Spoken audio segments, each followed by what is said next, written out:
You have 68 wins. You cannot 69 Mina. Hey everyone, it is the center of attention, Brittany Brooks, and you are watching Simply Reliable Studios. Come on over, Simply. I'm being see, earlier I said something stupid to him, and now this is my receipt. Okay. Sabu's just sabotaging you. Yep. He sure did. Hijacking. Yeah, he's taking over. Hijacking is a better word. You're right. Good luck. Shout out to Simply Reliable Studios making their Symphony debut, sponsoring this match and the entire Dragon Kai demonstration. Heyo, this is Jack Cartwheel. You are watching Simply Reliable Studios. Say his name and he appears. I believe in Noah. I believe in Datula. The Meltzer of the multiverse. Who the fuck wants to compare themselves to another? How much of a mark do you have to be? You couldn't even pick a professional athlete. You went with a fucking journalist? Grow up, man. We just want to say thank you to Simply Reliable Studios for voting us as Tag Team of the Year. Of course. Because you know what they say, right? If you can't swim, you're bound to drown. Tonight, she is sponsored by Simply Reliable Studios from Orlando, Florida. She is everybody's favorite BFF, Izzy Marino. What is going on, everybody, and welcome to the weekly moderated insanity known as the Shenanigans here across the Simply Reliable Studios brand of channels. It is I, your moderator extraordinaire, the Renegade of Wrestling, JJ Williams, back in the host seat, joined by the Island of Misfit Toys, the Simple Man Noah Foster. Hello everybody, and welcome back here once again to the Simply Reliable Studios. You know what this is? Perhaps some friends, but voice us for a great for All Things Professional Wrestling. Damn it. So without further ado, let's go ahead and bring in the rest of the panel. First and foremost, my partner in Love the Bed in AEW. We call the rest of the life and probably upset stomach mindset for some other stuff tonight. It is, of course, Mr. Reliable, Simply Reliable, in true original form, Walter Cruz. Ronda won in literally 17 fucking seconds. She tackled Gina. Gina fought a little bit. She turned to the side, got that armbar, and she tapped. Literally 17 seconds in the first round. Well, at least I know I can last longer than Gina Carano. We've got one half of the Canadian connection and a man who just got done doing some hockey coverage with the Scat Boy. Nick is here. What is up, sir? Why were you guys talking about boobies for 45 minutes? Theme of the week, today's. She's yours, she's mine, she's our Canadian friend, Ash. That's actually elegant and not fake. Hello, Ash, how are you? Enough is enough. I've had it with these motherfucking AEW wrestlers winning my motherfucking New Japan title. Make sure you tune in every week because you never know who's going to drop in to join the Shenanigans. We do have the man who started it all. Jeff Meacham is with us. I'm impressed with what's going on at the JCW.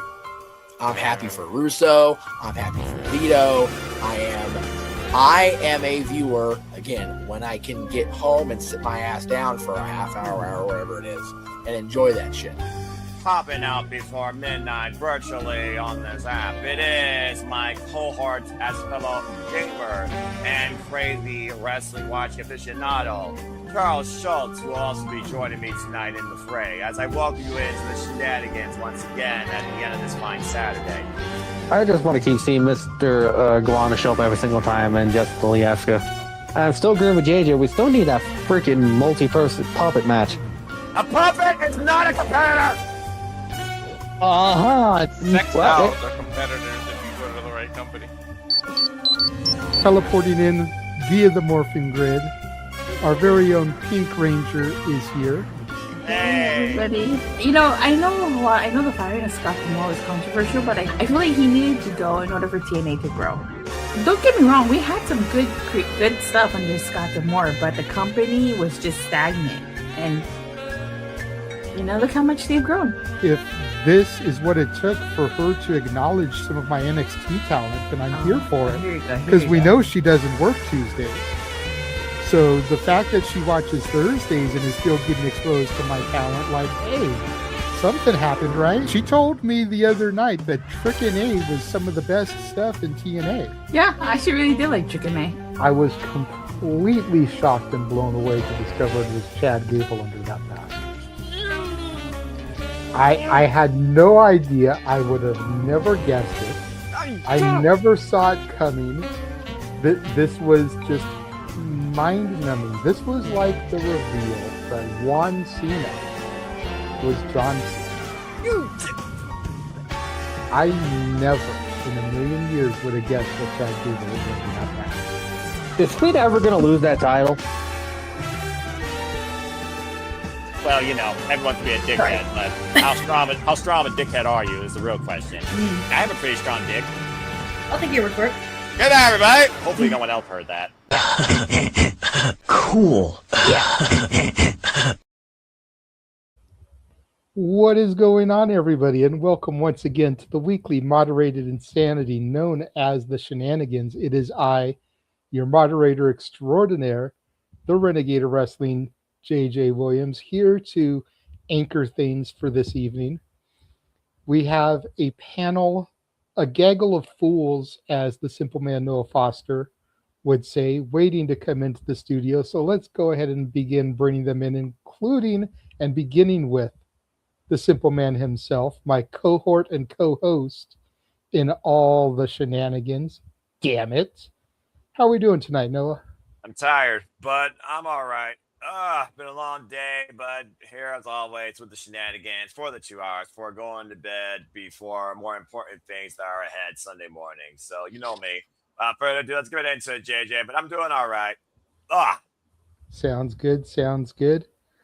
Usually we save this guy for last, but God damn it, we're going to give him his just due since he was the first person to actually pop in here tonight. The Nick Fury of the Simply Reliable Studios is here. The man who assembled the Avengers, Jeff motherfucking Meacham, is here. How are we doing tonight, Jeff? Been a while. You're muted, Meacham. Botch. Wouldn't be Jeff without a botch to start with. There we go. Thank you. I hadn't watched it open yet because I've been working every Saturday. I did not need to be reminded that Noah has a strong dick, so that's cool. Okay. I don't know what the fuck to do with this show going forward now. Having Noah say it out loud was the best part. It's one moment of Noah Ferguson, and you never hear the end of it from the late. No. So between that and like I said in the comments, may the Noah crash outs over Chad Gable forever live, because they will never be here again. Because now we know all along that he was El Grande Americano. Just so sad that we have to lose these crash outs because of AAA's tremendous booking. Let me just heap all the praise on Mark Calloway. But the greatest wrestling match for WWE of all time, right? Still can't fuck with that. And it's not just Meltzer saying it, Sports Illustrated saying it, Bleacher Report saying it, ESPN is saying it, NoDQ.com is saying it. Damn it. Oh, it's always good to come home. But I digress. Yes. There's still one more person at least. Two. Oh, two more more people. people. Popped in. Okay. Two people. Yes. See if that's it. We've got to bring in the other gentleman who made up the commentary team today for Night of Champions. Yes. The man who shouted so loud, I think he ruptured my eardrum. Yes. When the unthinkable happened in the main event, and we will get to that in a little bit. But Mr. Reliable Walter Cruz is here. Yeah. Hello. What is going on, Walter? Nothing much. I my own ears are ringing. I didn't realize how loud I got. Yeah. Gotta be careful about that. What, though? I was telling Jay, like I said, we'll talk about it, but the moment before, I think, is what's so poignant, because you and I are both like, all right, here we go. We're resigned to our fate. I'm like, nope, groundbreaker. Just kidding. Yeah, it was something. I'm looking forward to talking more about it. And then last but not least, we've got to add a little bit of estrogen to the sausage party. A little long hot part, but all right. She's yours, she's mine, she's our Canadian friend. Ash. Wow. Orange Mountain Dew. It's a theme song. I'm here for this shit. How much of these shows have I missed? Been a while, I Jeff. swear this was a Noah thing because he's the one that always used to be like, she's yours, she's mine, she's our Canadian friend, Ash. And then all of a sudden it morphed, pun intended, into her own little entrance theme. Like, yeah, I'm here for it though. It's Yeah, catchy, fuck it's it. poppy, it totally fits. Ash, how are we doing tonight, Ash? It's all good in the hood, yo. Wow. That was the whitest, blackest gangster thing I've ever heard a Canadian say in my life. If the bottom row is going for whitest person of the week award, it's going to be a toss-up now. That's worse than the dick comment. Yeah, that's fair. That's fair. Accurate. I wasn't thought expecting maybe it to be saying fair. that now too. When I ask them how are things going, and they go, "It's all good in the hood." I'm like, "Oh my god, you guys!" Like seriously, you can't speak like a normal person. It's going great. He's got a strong dick. It's going good. Yeah, it's all good. Welcome back, Jeff. There's not near enough booze in this new house yet. Oh my god. Next week. Next week. Oh wait, I no, know. fuck. Never mind. I know Noah resents me every day for putting that in there. Yeah, I do. But like I told him, like, if you're the editor guy going back and trying to make an intro with funny comments and you come across that clip, how do you not clip it? Yeah, no kidding. That's fair. I can't think of anybody that wouldn't have clipped that for part of the intro. And the fact that it's the end. Yeah. Good night, everybody. Hope nobody else heard me say that. Like, perfect way to end everything. And it perfectly fit. Beavis and Butthead would definitely watch something just because the next line would be, "Hey, he said dick." That's the main reason Mina Shirakawa is still in there, because Beavis and Butthead watching a hot chick talking about 69 is totally something they'd be watching. It is so funny how the opening has evolved since you've taken over the editing of the open, and just the fact that those two dipshits are still there watching us and watching the intros and the clips and everything is great. I love it. I mean, I look at it like this, and yes, it definitely, it sits with me a little bit because obviously I grew up on Beavis and Butthead. I don't know about the rest of you, Ash. I think you're a little too young to have really grown up on them. You might have seen them in, here and there, but I don't think my grew up dad on used to let me watch Beavis and Butthead with him sometimes. Do I remember it? No, because I was a very small child. So yeah. So the way I look at it, it's like, okay, Beavis and Butthead, what are they known for? They're known for sitting back and watching music videos and channel hopping through the stuff that they think sucks. Yes. So the original concept was, let's have them channel hop through all the other promotions. Yep. And then when they get to the Shenanigans, they leave it there because they think it's cool. Yeah. They put the remote down. Okay, cool. Well, over time, and especially this year, since January, our stock has risen so much. Yeah. With promoters and talent and, some of the people we have had on the show and are going to have on the show, that we've got all these clips now of people shouting us out, like Bust in the Brain when they received their Tag Team of the Year award. We've got the sponsorships and the people talking about us on commentary or doing the ring announcement. We've got, the little promo videos from Cartwheel and Brittany shouting us out, like, okay, so let's have them channel hop through this. And they realize they're going through Simply Reliable Studios, like they keep hitting these different clips of us. Yeah. And then, bam, it hits the intro, and boom, we're off to the races. And again, the remote goes down because the entire intro plays. And now here we are. We're into it. And speaking of into it, popping into the green room just like he pops his head out of the manhole cover. Charles is now here joining us for the Shenanigans. Hello, everybody. Hi, Dr. Nick. See, I wondered someone was going to get that when I did that. Nice.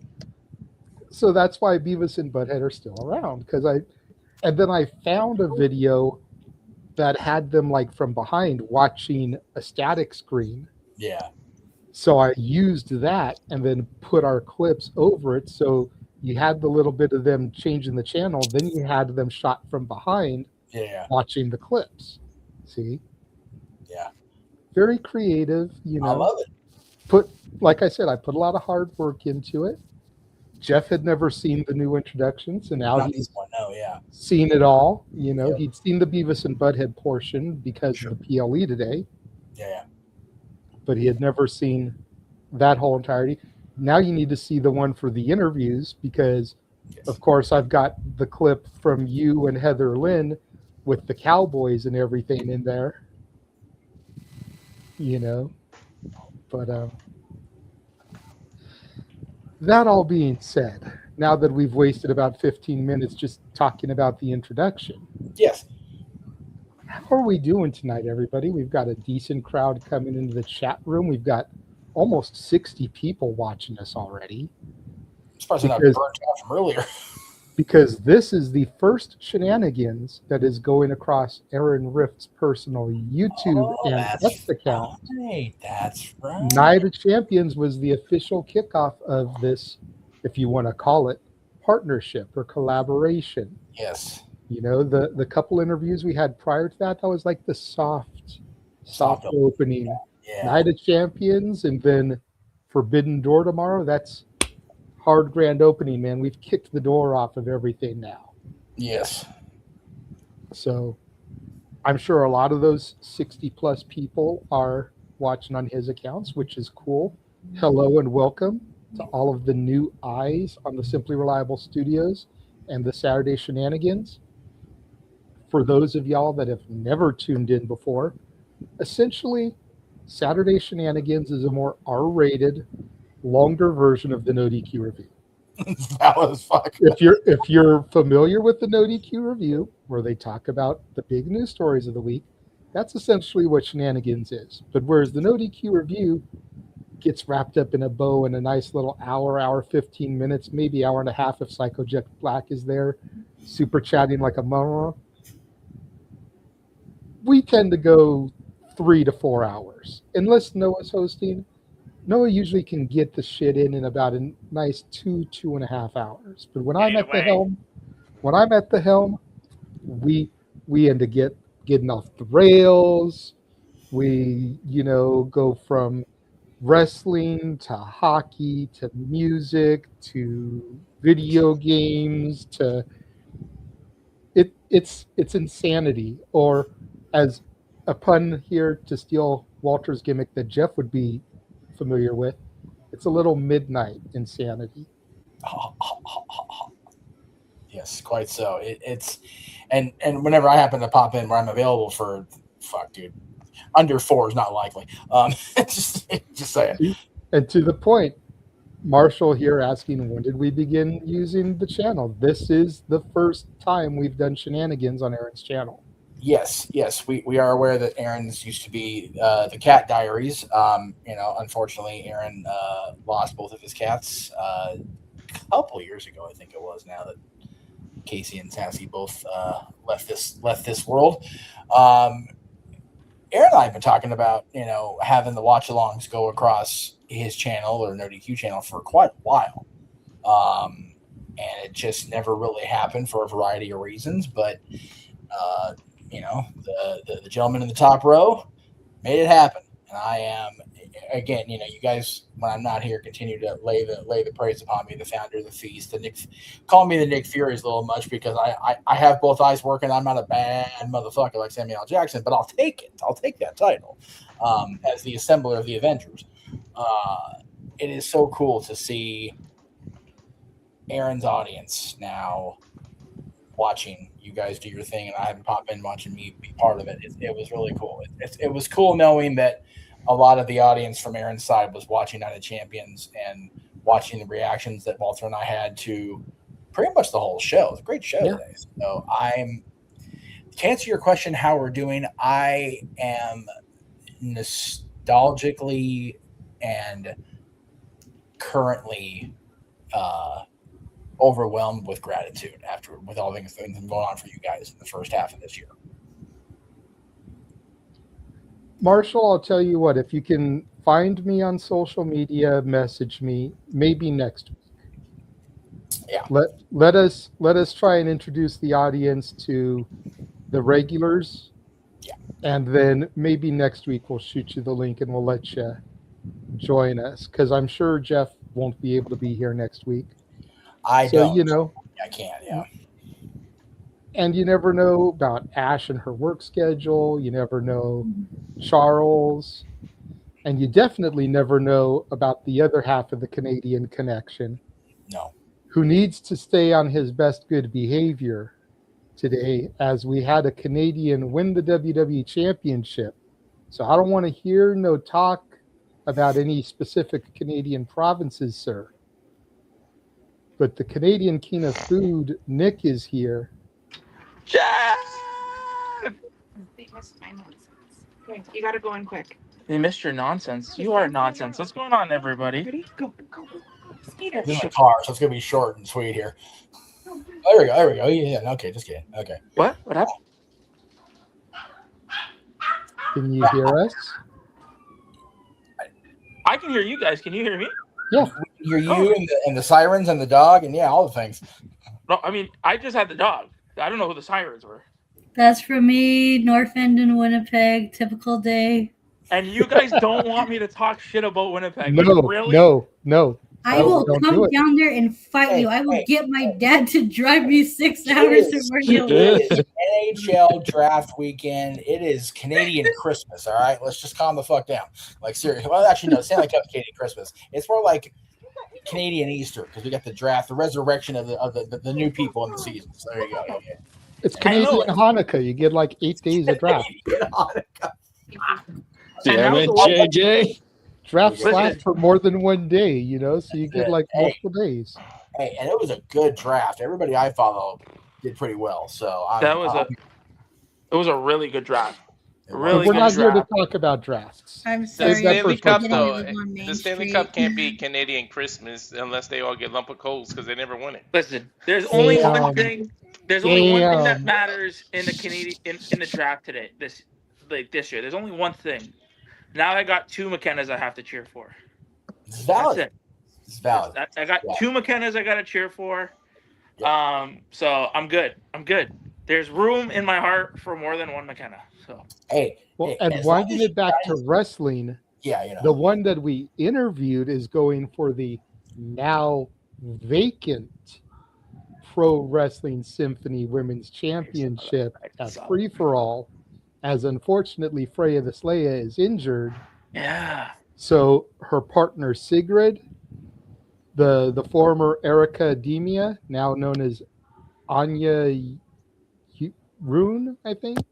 Yeah, Aria Rune. And Kaya are all fighting for the vacant championship. So let's go, Kaya. Yes, but I mean, if we're really talking about free for all, there's one match on that show that just. Oh yes, we'll get there, Nick. We'll get there. Yeah. We'll get there, but before we get to that, because Noah is on a timeline, and we've already almost burned a half hour. I didn't piss him off yet. What the hell? No. I'm not talking about that, but he sets a 2-hour timer. We're like 25 minutes damn near into that 2 hours. And we haven't even gotten to the meat and potatoes of conversation yet. We're still bullshitting. We're still bringing everybody in. So let's pause, time out, run it real quick, Jey Uso style. And let's get into things. Earlier this morning for us West Coasters, we had from the Kingdom of Saudi Arabia, WWE United Champions. I'm assuming by now everyone has either seen the PLE or at least seen the highlights, the clips, the social medias. We have Kinoba. We have Queen Io. Trick and Tiffy Time retained their United States titles. Braun Breaker fell to Seth freaking Rollins, probably partially due to that gouge he got on his eye that was bleeding all kinds of gnarly. You would have thought it was Matt Tremont and his ruptured pus bubble. And your new WWE champion, the lovable Muppet himself, Sami fucking Zayn. Oi!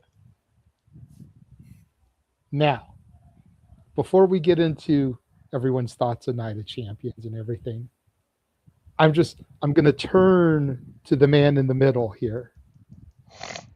I'm going to turn to my co-host extraordinaire. I'm going to turn to the man who moderated Simply Predicting. Noah, did I call it or did I call it, my brother? You did. I give you credit where credit's due. You absolutely called it. So I'm going to throw it to you first, bruv, because I know you're focused on other stuff, so you can give your simple breakdown here, and then you can get back to what you're typing as I go around the horn to everybody else. I mean, it's a credible moment, and that's what WWE is about at the end of the day. It's moments. They capitalize when they think they can maximize the outlook of an event that happens, whether it's negative, positive. It brings a conversation, and it brings eyes towards at least maybe the next week.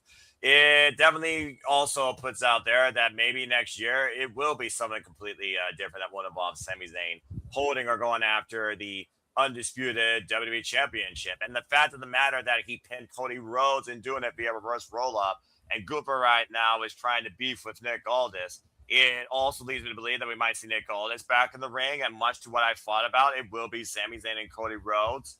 But much to what you thought about with Saturday's main event so close around the corner, it sounds like to me that this might be just a fleeting moment, but still, the fact of the matter that he's been involved in this for 25 years, and we can now say Sami Zayn is or has been WWE champion.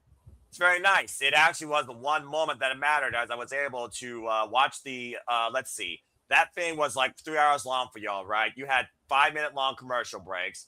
I ran it back. I only watched the matches because F Def Rebel, F Promotions. The advertisement breaks were only 1 minute long. And I watched all the matches in full and the entire thing in under 2 hours. So there you go. But yeah, it was definitely a jaw-dropping moment that WWE has not given me the likes of since I don't know when. I'm very happy for Sami Zayn, and I hope that they capitalize on this because he's more than deserving of it. As far as Gunther Nick Aldis, hey, he's called the career killer. You want to bring that back? See if he kills Nick Aldis' in-ring career altogether. And keep that gimmick alive, and don't pigeonhole him into being a champion and losing it immediately. I hope Sami Zayn's moment is not a flash in the pan, and hopefully it means Cody Rhodes does not hold on to this championship again for a little while, because I think there are a selective number of people that are sick of that. But congrats to Sami. Walter, you were the lead man on the call. I mean, I know you blasted my eardrum here, but I actually think I heard you all the way from Grass Valley. I think Jeff heard you from Grass Valley. I think Ash heard you from Grass Valley, the way you were screaming. Take us back to that moment and you getting to call Sami Zayn doing the unthinkable, man.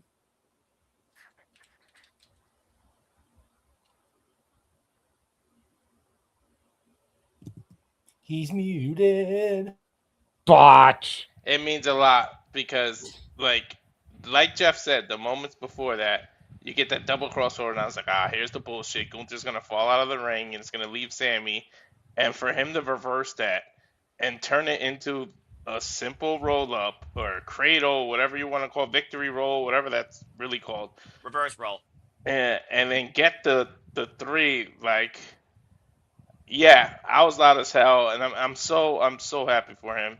Like they finally pulled it, and I was thinking it because I said the amount of times that they kept making Gunther say, "You never been champ, you never will be champ, you never." I was like, ah, they're freaking teasing. He's gonna be champion. I just thought they were gonna wait and have him win the Rumble in Saudi and win it at WrestleMania. But the fact that they did it here, you know, we talk about overused chants that you deserve it is very overused. But god damn it, if it's not really meant right now.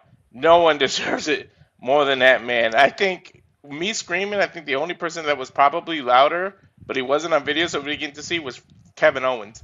That man's got to be a proud brother, like crying for his brother, like that. Not literal brother, but his. You might as well call them brothers. And you guys followed his whole career, you know, from 20 years ago in a mask, thinking he will never make it. Then he finally makes the WWE, and then he goes through all these phases that he went through, from being the man in the bloodline and all that. He very well deserves it. There's great all-time greats that never got to do what he just did. Mr. Perfect never won the WWE title. Kennedy was hot when he was in the WWE, never won the WWE title. No.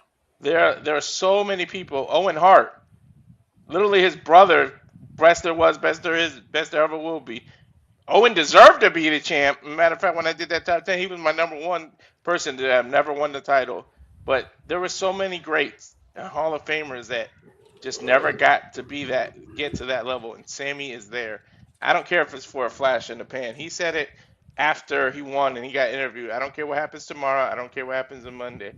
My name is always in history. I can be called WWE champion. And it's true. You can never erase this moment. I don't care if somebody came in and cashed in right after, if they had the Money in the Bank and won, he still can say, I've been champion.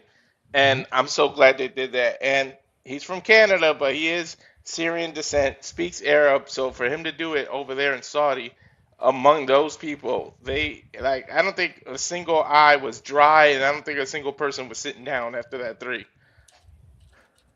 100%, you know, and we kind of said it during the Royal Prestige interview, you know, there may be people that have longer reigns than them. There may be people that have more reigns than them in the history of the Pro Wrestling Symphony Tag Championships, but they're the inaugural. Nobody will ever be able to take that away from them. Now, before I go to Jeff, who is on the call as well, I am going to ask everybody to turn your headsets down just a little bit, because I do have a snippet of the call here from the end of that match. Cody getting up. Is he going to hit Cody with the haluva kick? No, Gunther slaps the sleeper on him as he was running. Reverse. Cody, double crossroads. God damn it. And then he held on to Sammy as Gunther rolls out. Now we know what's about to happen. Oh, man. He held on. No! Sammy slipped! Roll up! 1, 2, 3! Sammy Zayn, Cody rolls! Sammy Zayn is the WWE champion! Holy shit! Oh my God. Sami Zayn rolled Cody up and is the new WWE champion. That almost looked like an accident. Holy shit! Holy shit.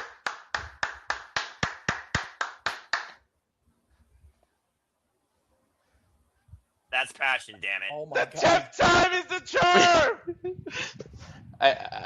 I don't even think I was that loud when Lola won the NXT title. You were not. And that's his mamacita. Dude, I don't think the room was that loud when we realized Austin was going to wrestle. Like, oh shit, it's happening. But no, look, I don't recall who was in the audience besides me, so forgive me, Jay. But I was there when El Generico won a major grudge match that also happened to be for the PWG World Title against Human Tornado. In this little bitty, little bullshit armory in the middle of Van Nuys, California. I was there at Steenwolf when he and Kevin went to war in a ladder match and he became the PWG champion again. And I still wow myself at the fact that I got to be there when the two of them became the WWE World Tag Team Champions in Los Angeles at WrestleMania in the main event. With the gorilla logo on their tights. With the gorilla logo on their shorts, which flies under the radar, except it was on commentary this time, so that was cool. I can't even now, however many hours it is since it happened, I can't find myself believing that Sami Zayn is the WWE champion. It just blows me away. We sat there since those PWG moments. Oh, he should have been the Ring of Honor World Champion. And he won the TV title and the tag titles, and that's fine. Oh man, he should have been a longer reigning NXT champion, or he should have upset John Cena. He should have. He finally fucking has. I talked about it on commentary. The whole thing, the audible. Oh, they should have called an audible to Montreal. No, he should not have beaten Roman Reigns, because Roman Reigns losing derails basically every part of the Bloodline story since then. You think about all the good Bloodline moments, and yeah, the Bloodline kind of is what it is now. But between that moment and the Raw Netflix premiere, that Bloodline story was fucking Oscar, Emmy-worthy cinema. Look at you, Emmys. Paul Heyman and I are going to die on that hill together, motherfuckers. Damn right. Just like you're going to die on the hill that Ted DiBiase should be acknowledged as WWF champion. Don't get me going. All Don't right, do it. let's not do go. it. Because goddamn it, he should. But this, if it ends in the Garden, if it ends in Minneapolis, he's right. Much like Rey Mysterio, much like Jinder Mahal, much like Drew McIntyre the first time. Drew McIntyre leaving that company, you would never thought he'd be back, let alone being the champion. Being a credible, us going, why the fuck was he not WWE champion before? Right? I don't know if Sammy will ever get that phrase, because none of us ever fucking fathomed this for him. Really. Simply predicting, yes, you did call it masterful, Nostradamus-like skills. I'm not even going to lie. But I think even in your gut of gut, it never was like, okay, yeah, it's a great story, but is it really actually going to happen for Sammy? And I'm having a very difficult time not welling up with tears over my friend being the champion. Yeah. You and I both got to interact with him away from the eyes inside that ridiculous goddamn sweatbox. It's almost as bad in here right now. Just getting to talk to the man.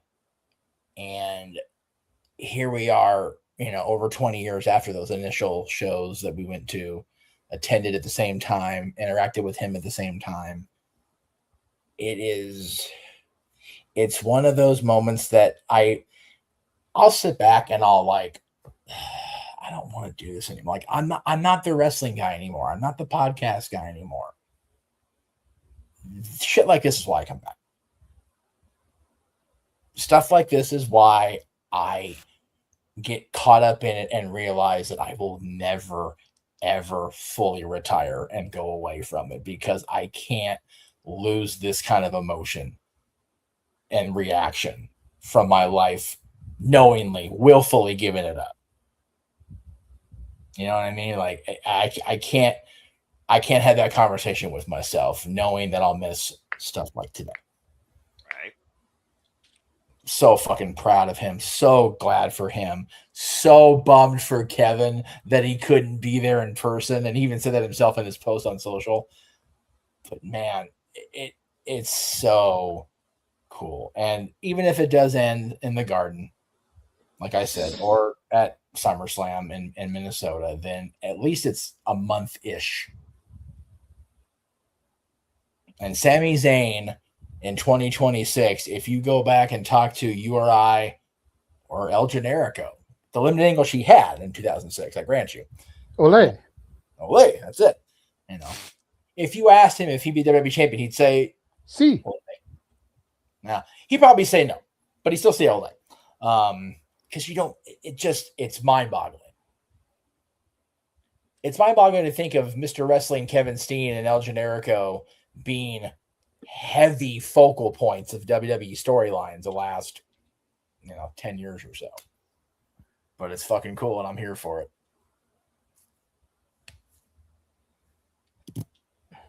Charles? I still try to recover from that because I will admit, I was probably going to have this reaction or expect this somewhat reaction if this were to happen next year at Mania. I just wasn't thinking it was going to happen today until that 3 count happened. Which, consider I had the coverage, but watch while I'm playing, which is my ear was also still rattled by Walter loud. Now I know how JJ felt, even more. Loved it.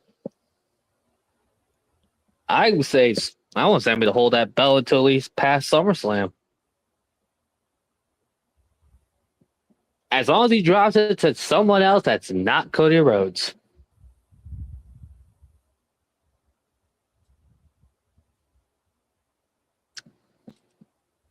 That's all I want.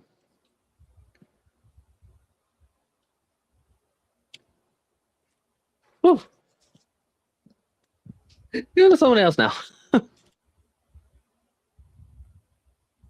Ash? As I bounce back and forth here between then and now. All aboard the Zane train. Whether it be a long ride or a short trip, choo-choo. I'm waiting for the spaces tomorrow to see how many people are crashing out over this. I'm not going to lie. I'm waiting to see if it's as bad as when Jey Uso won the Rumble or not. Because part of me is just going to kick back and laugh. Just like one of my favorite memes, the dog in the burning house. It's fine. It's fine. It's fine. Everything's fine.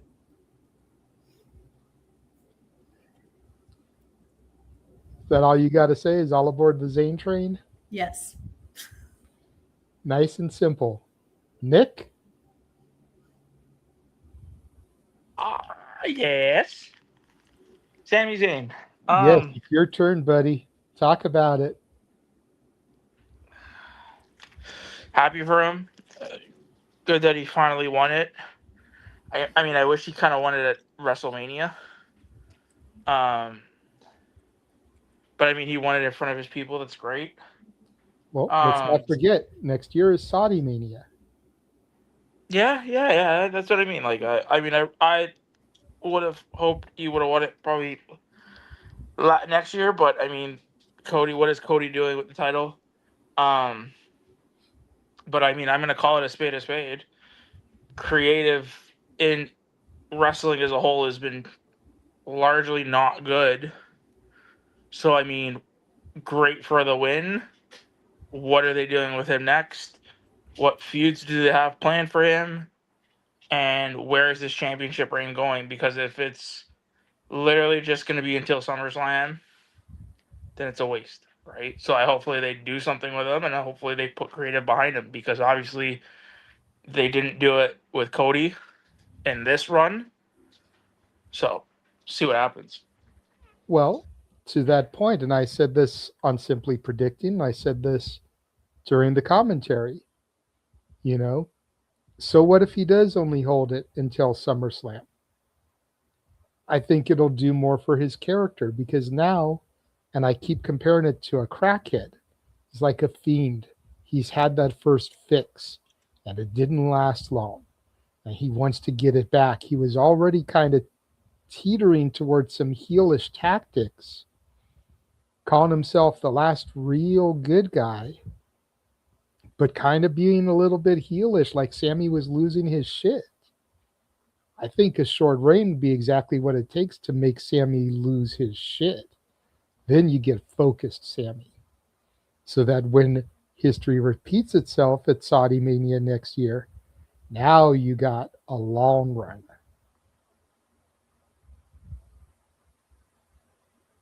You know? I think a short reign wouldn't kill them.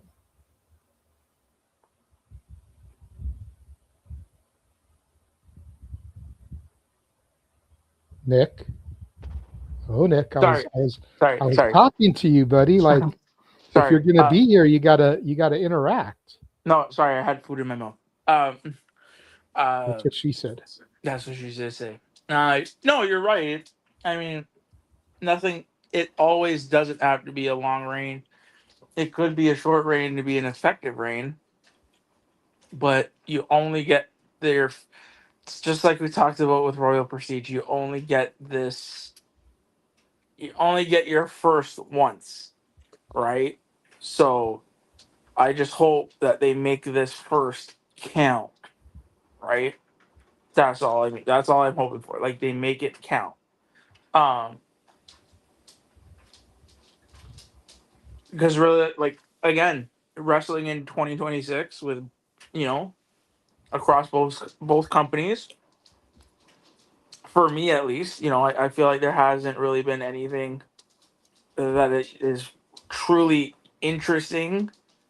For me, at least. So, well, yeah, like I said, hopefully they do right by him, and they make this first title reign a memorable title reign. Okay, fair enough. I saw Jeff's hand, and I know Charles had his hand up as well. Go ahead, Jeff. In 2026, Nick, what does that mean for you? And I say that because, I mentioned Rey Mysterio being on the list of WWE champions. He was champion for a couple hours. I mentioned, you talk about Kane. The character of Kane maybe didn't need the WWE championship or the World Heavyweight Championship. He did hold both, but he was only WWE champion for a little less than 24 hours. What does meaningful, what does Sammy's reign as champion being worthy or worthwhile mean to you in June, July of 2026? What does that look like for you as a fan? I would say, based on the company that he is in, telling proper stories and fleshing it out and being part of a grandiose storyline, I would say, right? Okay. Like, again, we always say, WWE and AEW, they're two different companies. One is more story centric, the other one is more wrestling centric. Yes. And in 2026, has WWE been telling these off the wall fire storylines like Bloodline, like the Bloodline was back so many years ago? I would say no. Yeah. Right. So I mean, I would want 2026. Based on that company, I'd want there to be proper story. Give us, proper feuds and builds. Tell that story, right? And Okay. have it lead to something grander, I guess.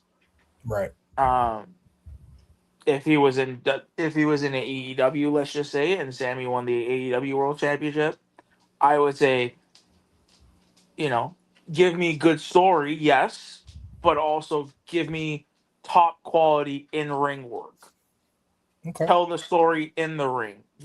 Let the ring and the match be the story, rather than in WWE's case, telling that story outside of the ring, and then, yeah. I just asked because I was doom scrolling as I was trying to figure out what I wanted to say next, and I read my post from the day after Backlash, and talking about having not watched that show, but seeing the commentary and the discourse about that show and about Fairway to Hell, and it felt like to me that people didn't manage their expectations of things going into both of those shows. And the online criticism, which is what it is, came off resulting from that. So I love that you said based on the company he's in. I love that you made sure you put that asterisk, that little toggle on the tag, because I personally am okay with Sami Zayn dropping the championship in the Garden or at SummerSlam. I'm also not okay with it being going right back to Cody Rhodes. I think we, as much as I adore Cody and his brother and will forever love his family, and I have personal deep-rooted bias, I give not a fuck who likes it or not. We need a break from Cody being the guy. And for those of us that were just overjoyed when he came back 4 years ago, that's a nasty little acidic pill to swallow. But it is what it is. So I am all about him having Sami Zayn having a long, by 2026 standards, long WWE Championship reign. I want to remind everybody at home who most of you in the audience are part of the IWC. We're on the internet. We're talking about wrestling. We're a community. Therefore, we're part of it, whether we want to be or not. Manage your expectations. If he loses it on Monday, yeah, go fucking ape shit. Go off on your socials. Like, be those fucking twat waffles.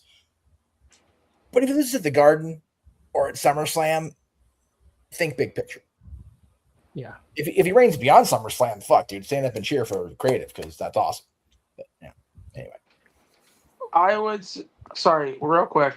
So the way I look at this, and again, like I said, I'm basing my answer on the company more so and where they are. I look at this championship win and I can see it being like a Darby win when Darby won his, right? Okay. Now again, this is why I say based on the company, because both of them have that underdog spirit. Darby has it, Sammy has it. Yeah. But because they're in different companies, Darby's story was, how long is he going to go until his body breaks down? Yeah. Well, eventually we saw that, and that in that story, it was at Double or Nothing. It wasn't that, like, we saw that. Yes. I don't see the same with Sammy in WWE because they're I don't know. Again, where from what have they given us now in the interim before that? Like what direction have they given us to see where it's going for the future? You know what I mean? Like, at least when Darby's lead up to the AEW World Championship, we saw it. We said, okay, you know what I mean? Am I explaining it right? Like I saw it as soon as, and Noah can probably attest to it and probably knows more. What I'm trying to say is, we saw that win coming. We knew where it was going. Because we already said it from the jump when they were teasing it, right? Yeah. That he's only going to last a month. And sure enough, with the story that they told and played out, it only lasted a short time. With Sammy winning it, what have they done in the interim to get us to that point? Where I can say, okay, if Sammy has a short reign, well, they've already, unless they're doing Obafemi versus Sami Zayn at SummerSlam. It's very possible. Oba's the king of the ring. So I love you use the Darby analogy, and I say that because I saw Darby's brief run as what we should have gotten when Max was champion the first time. And we only didn't get it because his body betrayed him. The only reason I love Joe, I like John Moxley, I like all the guys that have been there, okay? The only reason those reigns happened between Max dropping at World's End 23 and regaining at World 1025 is because Max had to leave to get better, and they had to find a way to put him back in that moment where he was going to be champion again. They couldn't just say, okay, hard reset, fucking Russo Bischoff, April 2000. Just kidding. They had to tell a story to get there, and they got us there, to AEW's credit. Tonight, the story has been Sammy is growing frustrated. Sammy's always been the guy that's been there, being supportive, being the last real good guy, being the guy boosting everybody else up and getting told you're not worthy, being told you're never going to be that champion. I fucking said it in this show not 10, 15 minutes ago. I never envisioned that for him. That's your story. And if he does lose sooner than we think he should, JJ's point is valid. The crash out will be fucking extravagant. And then we get into Saudi and he wins it back, possibly. I'm here for it. I'm here for whatever happens. I try so hard to when I do pop back into the internet wrestling community to go, hey, let's calm our tits a bit here about creative, especially from Paul Levesque. Because, and again, I said this during the commentary today, I encourage everybody to go watch Chris Van Vliet's interview with Paul Heyman and Cody when he appeared on the Arowane show. Because I did not even consider the whole, Paul Levesque is serving so many different masters as the chief content officer, not just creative. He's in charge of everything that we see on internet streams, on YouTube clips, on ESPN, on NBCU, on every outlet they have. The problem is he also has to answer to the heads of NBCU and ESPN and, things like that. He's having to juggle. Tubi. Yeah, Tubi. He's having to juggle through at minimum 5 or 6 different, corporate network overseers going, okay, yeah, but on our show, we want this. That's a mucker feather of a challenge for anybody, on top of having to actually have the stories lay out properly, which is why I have been very quiet in this second quarter about criticizing the creative, because what I have seen, dude, I will forever point to 1993 through 95 and go, not the worst, because that was the worst. We don't talk about 1995. We don't talk We do about not talk about 1995. We don't talk about The that. less you talk about it, the better off you are. Yeah, I still see your hand, Charles. I haven't forgotten. I know, Charles. I'm sorry. I don't even say after Nitro, both shows were still pretty shitty, but end of 95, really 96. Yeah, I don't want to hear anything about how bad creative is, because no, it's not. It's not the worst it's ever been by a country fucking mile. And there's also WCW 2000. But again, I will defend that, which is scary because it's Vince Russo and people know how I feel about Russo. WCW because 2000, of the changing of the guard and all the different bookers that were coming and going and trying to course correct. It's like J.J. Abrams and Rain Johnson. Paul, right? Yeah, I will forever say, I'll go back to Jim Ross's quote about WCW 2000. Or it may have been Conrad Thompson. Vince Russo never got to coach a team for a full season once he left WWE. How can you expect a manager to turn things around in the season? It doesn't happen in real sports. It doesn't happen. It was an unfair thing then. It's even more unfair retrospectively to condemn Russo for that year of WCW. And to condemn Triple H, Paul Levesque right now, when we're not even out of it, we're still up in this shit, is unfair. Anyway. For WCW 2000, at least you can make the argument that it's so bad, you can laugh at it. Whereas 1995, from what I've heard, there's nothing to laugh about. Dude, every Keen Mabel. I'll leave it there. I want to get to Charles because he's been waiting patiently. But I wanted to also piggyback on what you guys were saying myself real quick. First and foremost, shout out to the over 100 of you guys that are watching us right now. Biggest numbers Shenanigans has ever had. Yes. So right out the gate, thank you, Aaron Rift, for allowing us to be on your platforms. Every channel we are on right now has at least one person watching. And we are on the Casa channel. We are on, I want to say we're on Batty for Wrestling. We're on N Foster. We're on Walters. Yeah, we're on Walter. We're on Aaron. We're on Batty. We're on Noah. We're on Casa. Then we're on Walters X, the Simply Reliable X, and the Aaron Rift X. So all 8 channels that we're on right now have at least one person watching, over 100 people watching right now. Shout out to everybody that is tuned in for the Saturday Shenanigans. Now, before I hand it over to Charles, prior to coming in here tonight, I was watching everybody's favorite YouTube podcaster. No, not Aaron Rift. Watched that earlier. I was watching everybody's favorite podcaster from New York because I find him entertaining. You can like him, you cannot like him. I find him entertaining. The same way I found Howard Stern entertaining back in the day. He brought up a decent point, in my opinion, about Oba should go for Sammy. Why would you go after somebody that you might or might not be able to beat just to create a challenge for yourself? No. Go after somebody you can easily destroy to get your first title. So if we get Oba versus Zayn at SummerSlam, that leaves Roman open. Seth just ended his thing with the Vision.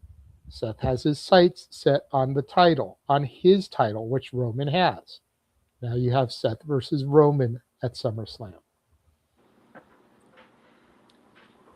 I feel like that just writes itself. Then Oba beats Sammy.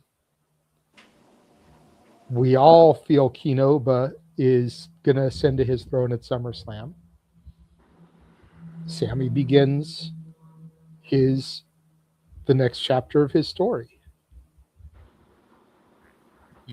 I think he makes a good point. I think the booking logic there makes sense. Charles, you have been patient as fuck. Go ahead and peek your head out of the sewer and tell us what you have to say. One, talking about Raw, creative, and everything else.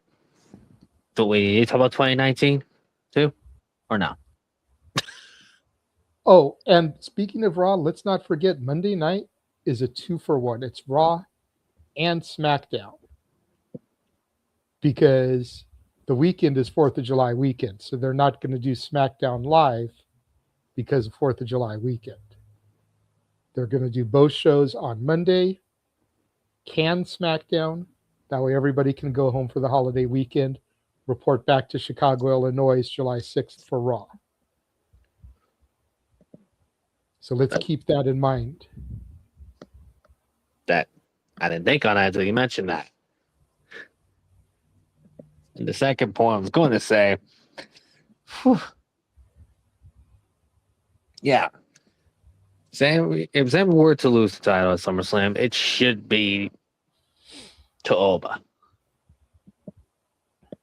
Because at that point, everything that JJ just said makes sense. But then the question I would have to ask, considering it's now Gunther's dealing with Nick Aldis now, what the hell do you do with Brock Lesnar at SummerSlam now?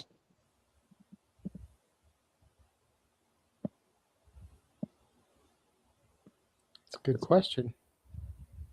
Because now since Oba won the tournament, and now Gunther's going up the nose, like, okay. Because they were going to do the Brock and Oba match at Saturday night's main event. It was like, all right. The hell do you do with Brock Lesnar at SummerSlam? Because it'd be weird if you're having it in Minnesota and you don't have Brock on the card. It'll be weird. Forgot to ask that question. So I was thinking that all day.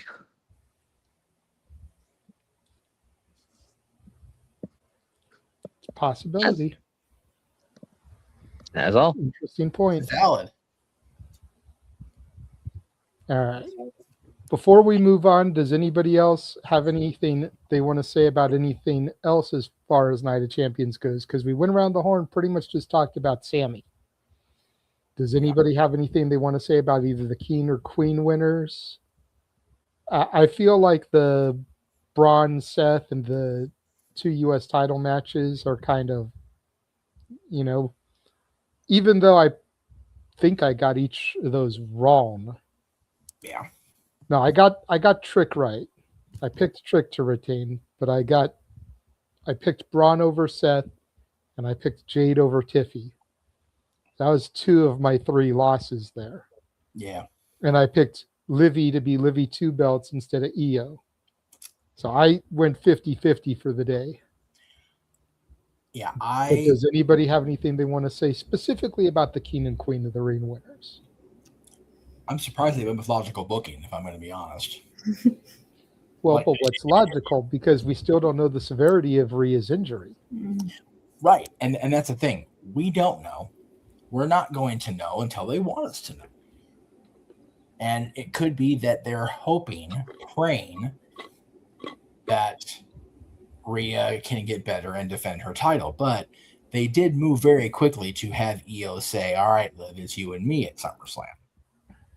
So we're not going to get that EO Rhea payoff, at least not yet. Yeah.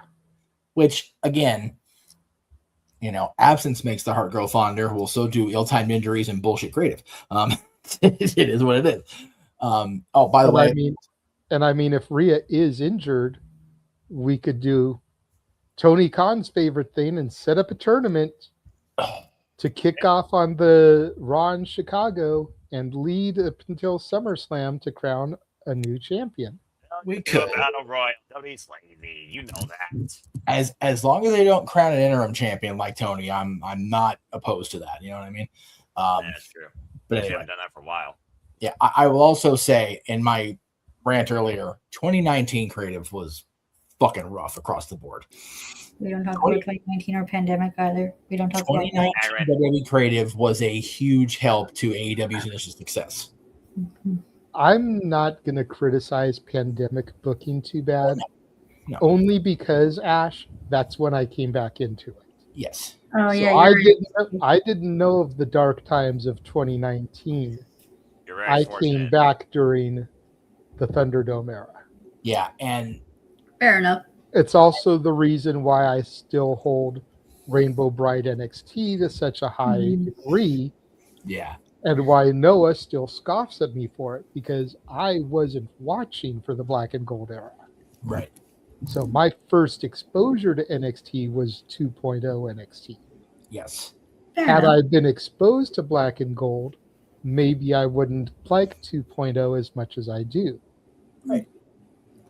And 2019 WWE creative was rougher than sandpaper.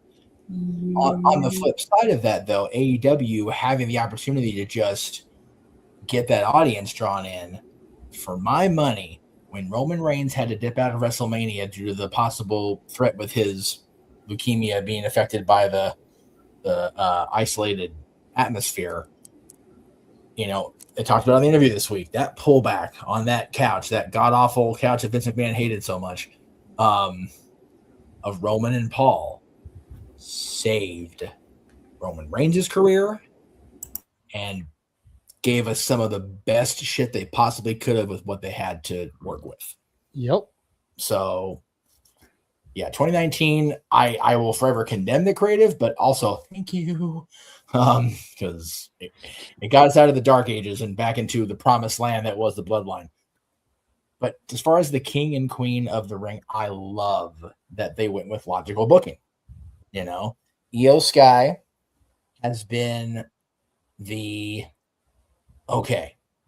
she's been champion. She's kind of had a mixed bag of, working with factions and whatever for a bit. And then she's just been able to be on her own and just shine so bright. Whereas Liv Morgan, Liv could stand a peg or two to be knocked off of. And I think her losing this match without having to lose the title was key. If it had been a championship match and she'd have lost, I'd been like, okay, what are we doing? And she was cursed to lose the match. And she was cursed. So it didn't really hurt her. It only increased the power of Danhausen to the masses, which again, keep doing that. Keep doing that. Please just give me more Danhausen. Not like a whole show of it, but just have him cause this random shit of chaos that threads through. Mm-hmm.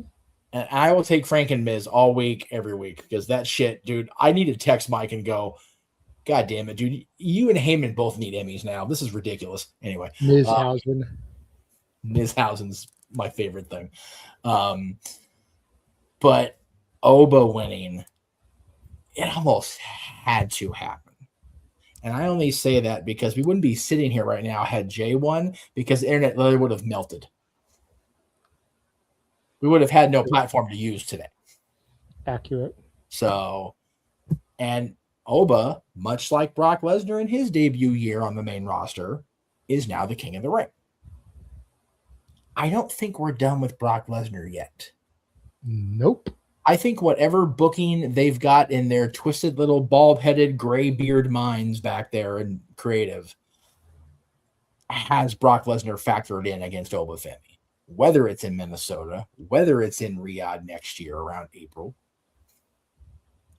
or whether it's in the Garden. Whether it's in the Garden in a few weeks, right? We don't know. And again, my whole thing about managing expectations, it's okay not to know.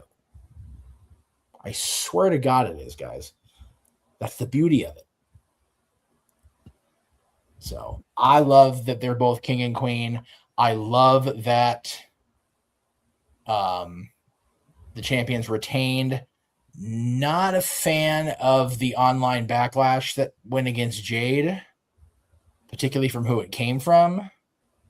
But, Jade, Jay's going to take it in stride and snatch everybody's bitches' wigs off, so she's not going to give a fuck anyway. Nope. And that's one of the reasons I love her. And rocking that purple's another. Damn, seriously. If everybody's favorite color wasn't purple before today, or, red, red shorts hugging things, then y'all aren't on the proper color wheel, clearly. But I digress. How they're getting away with that shit in Saudi Arabia, I don't know how they're getting away with it. Because the government's got to be going, yeah, okay, we'll allow it. It's live and live is loved in Saudi, so that's how she got away with it. That's probably valid. Probably the best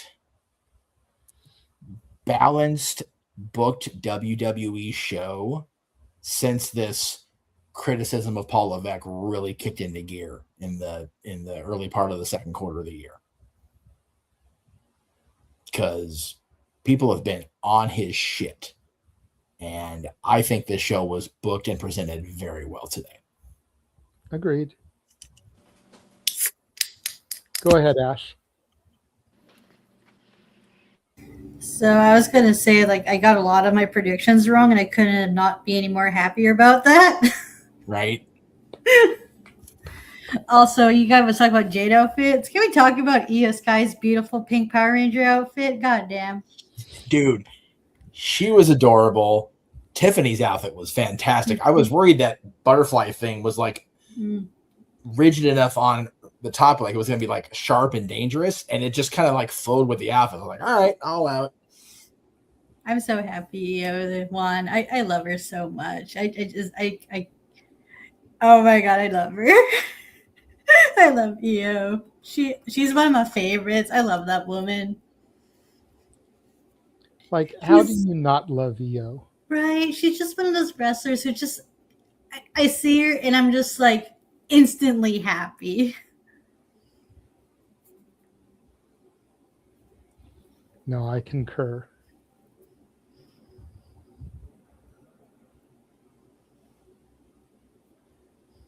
So, yeah, congrats to Oba winning, which is freaking cool. Io winning's awesome. Both champions retaining. Looking forward to who their next opponents are. And let's see where Sami Zayn's title run goes. Dude, Little Yachty being way too involved. I am curious where it goes now.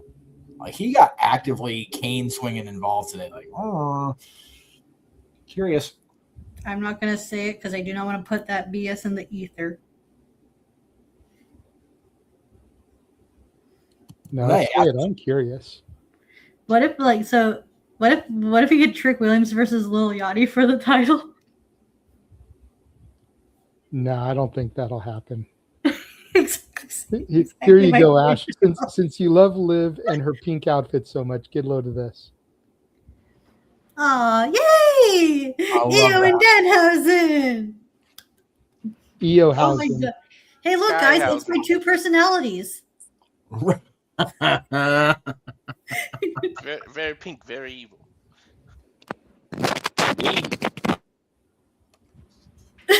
You okay there, Noah? Noah's face. What the hell?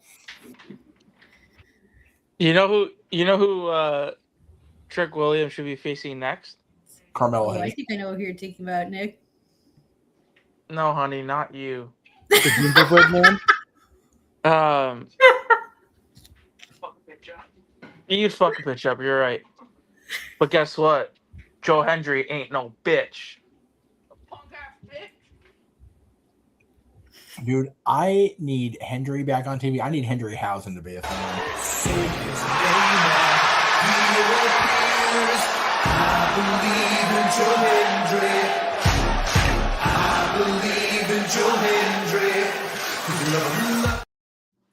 But no. Or be cursed. He is back on TV. He showed up on SmackDown. Oh no, he went to the phone. Last 10 minutes. He showed up on SmackDown and helped make sure that what the hell did he do? Make sure the title was You mean Raw? The tag title. Yeah, Raw. He showed up and made sure the Profits won the tag titles. You know, it just took 10 minutes off of his time. Which means we've got about 33 to go. Yeah. You show him what I said about a certain animal in the desert. it'll probably Yes, and I be commented bad. back on it. You bad. You I'm here trying to get us canceled as shit.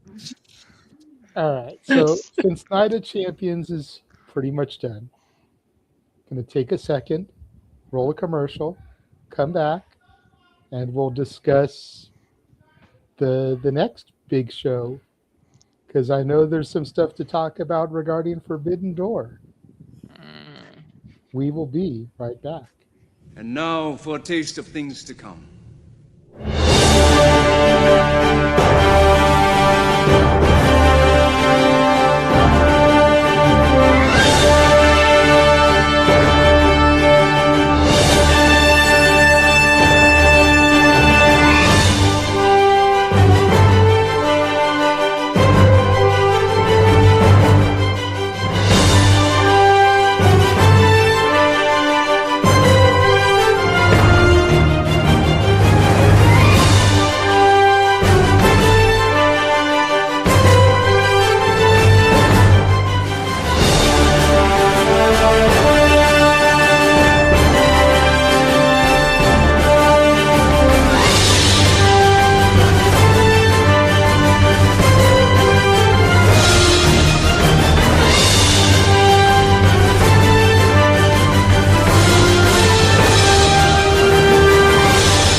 And it's really here that trailer show. Here at the Cinema Studios, we encompass, celebrate, engage, pontificate, analyze, criticize, and react and cover all the wrestling.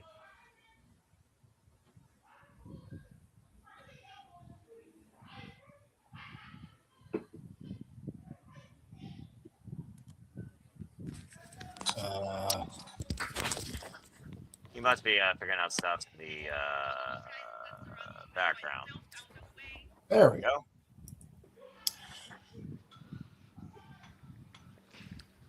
Okay, let me say today's a good day. Not only we had Night of Champions, I'm back on Shenanigans. The Angels won, and they beat the Athletics at that. And the Dodgers done whooped the Padres' ass. So, I'm on a cloud. Let's go. All the positivity. Let's do it.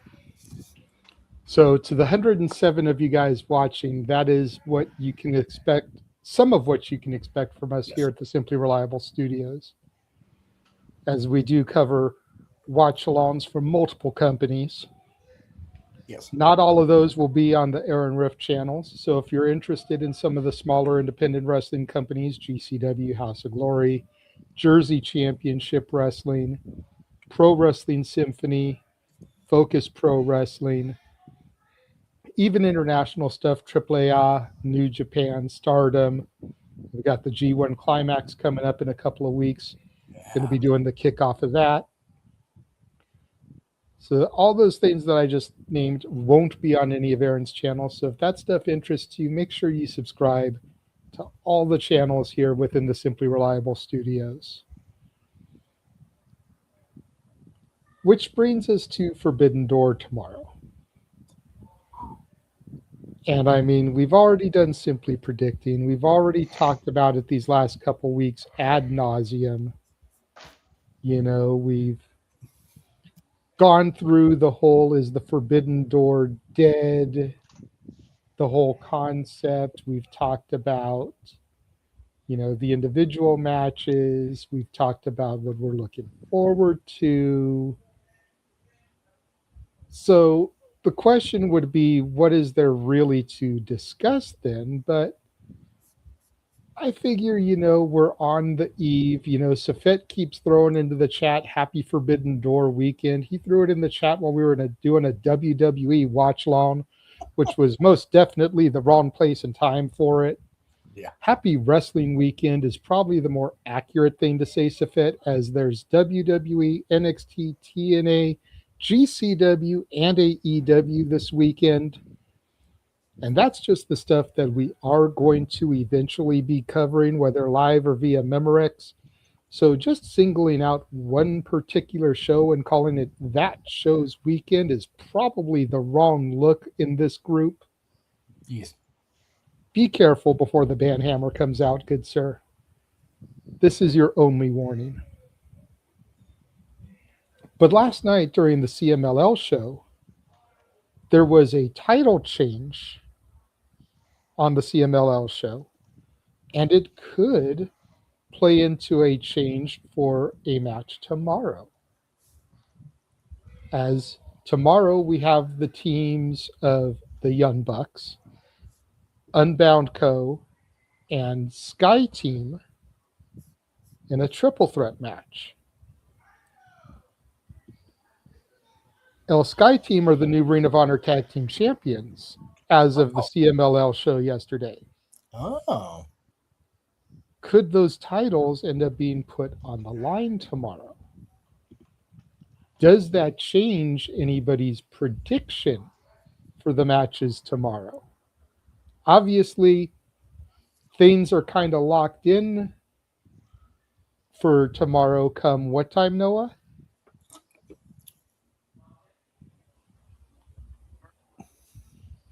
They're finalized at 7 p.m. Eastern Standard Time, and on the East Coast, that is literally today.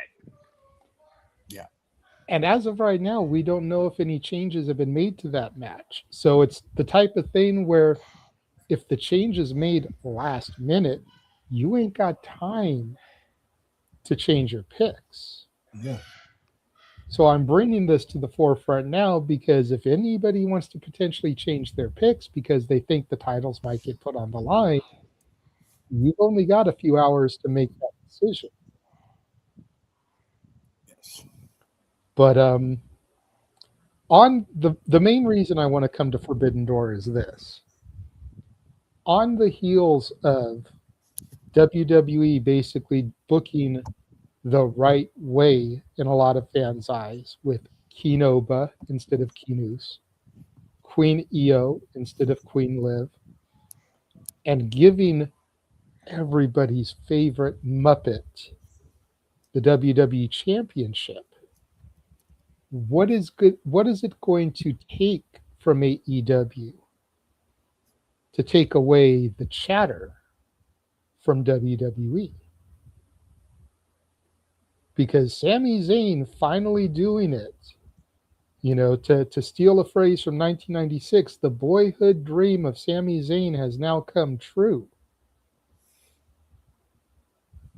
I think it's going to take something major from Tony Khan and AEW to take the talk point away from that. Yeah. What do you think it'll take? And I'll throw mine out there first, and then I'll go to Noah next, just because I know his time is limited, and then we'll kind of bounce around from Noah. We won't go in the same exact order, but I think the only thing they could do that would be equal, probably still a little bit lesser than, but on the same level, is Maya World winning the Owen. Yeah. And beating Mercedes Moné. Yeah. That's the only thing I could think of that they could really do that would take some of that talking power away. Because Mercedes Moné is Roman Reigns. You do not bet against Mercedes in a big match situation. No. But she's lost every title belt except for the Owen belt.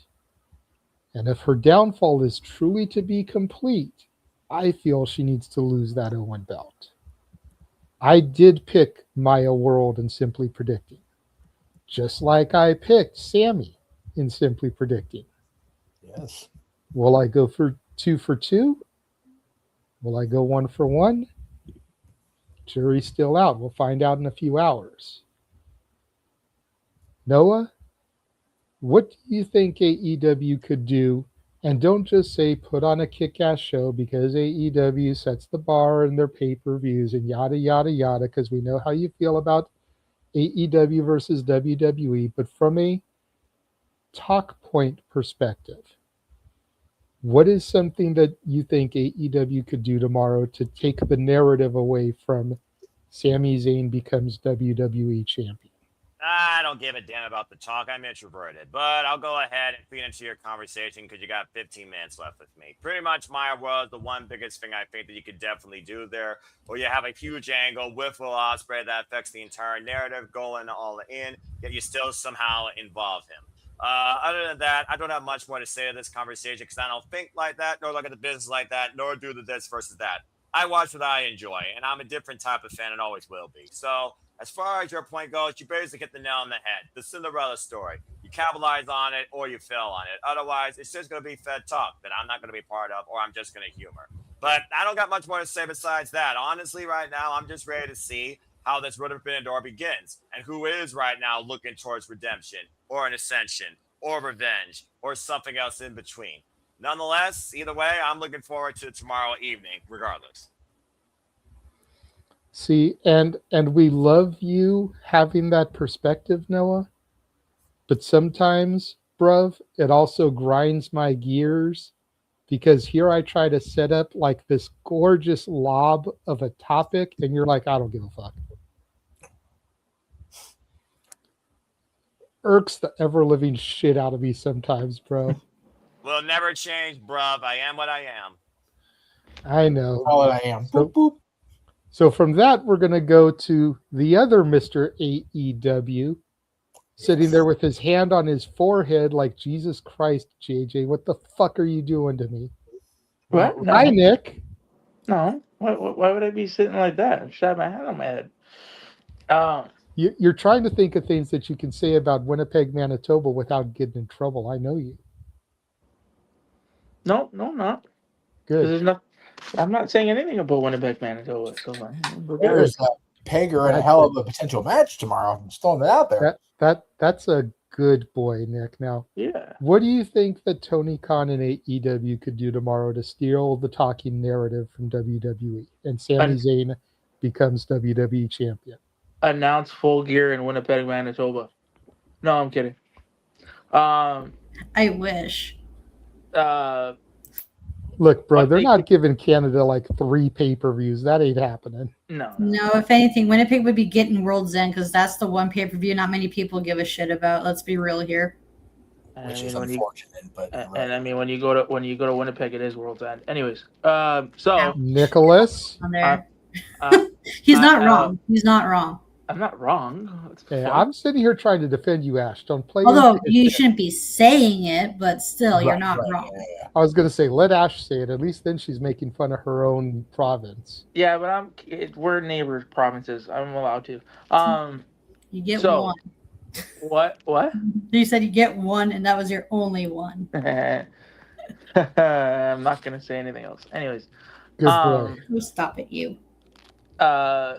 What could AEW do to take away the talking point?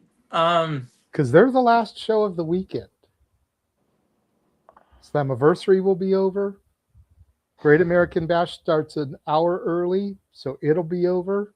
Because we know Tony Khan's got his 6.5-hour pay-per-views. Yeah, I think, and there's a couple things, but I do kind of agree with Noah in the sense of,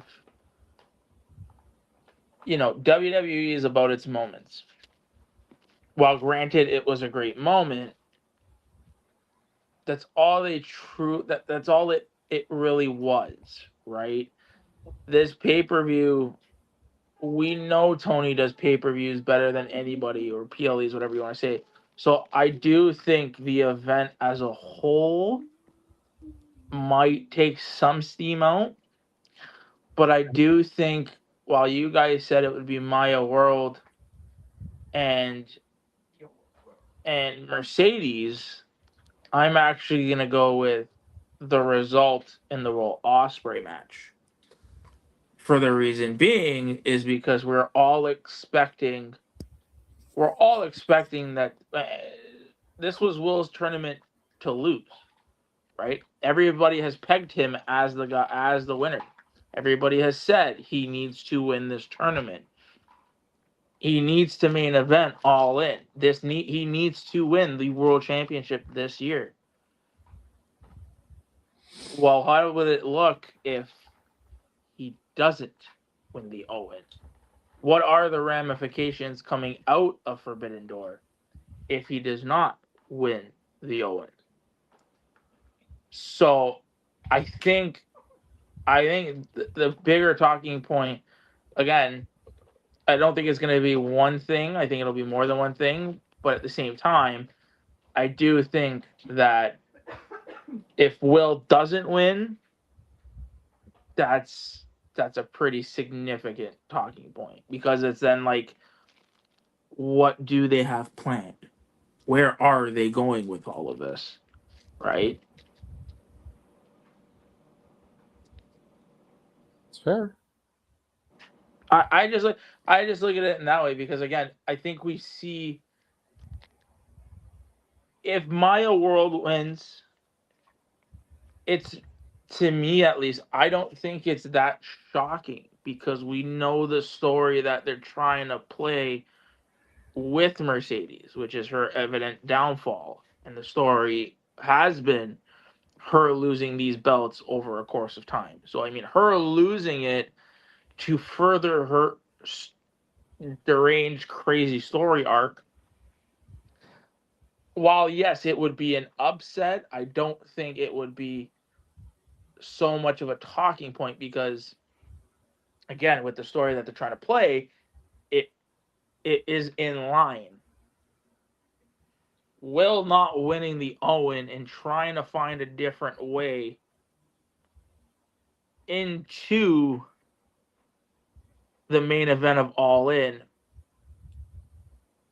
would be even more like his journey to the main event of All In, and it not coming easy, I think, is a bigger talking point, especially if, there's so many question marks around it. And we mentioned one on Simply Predicting.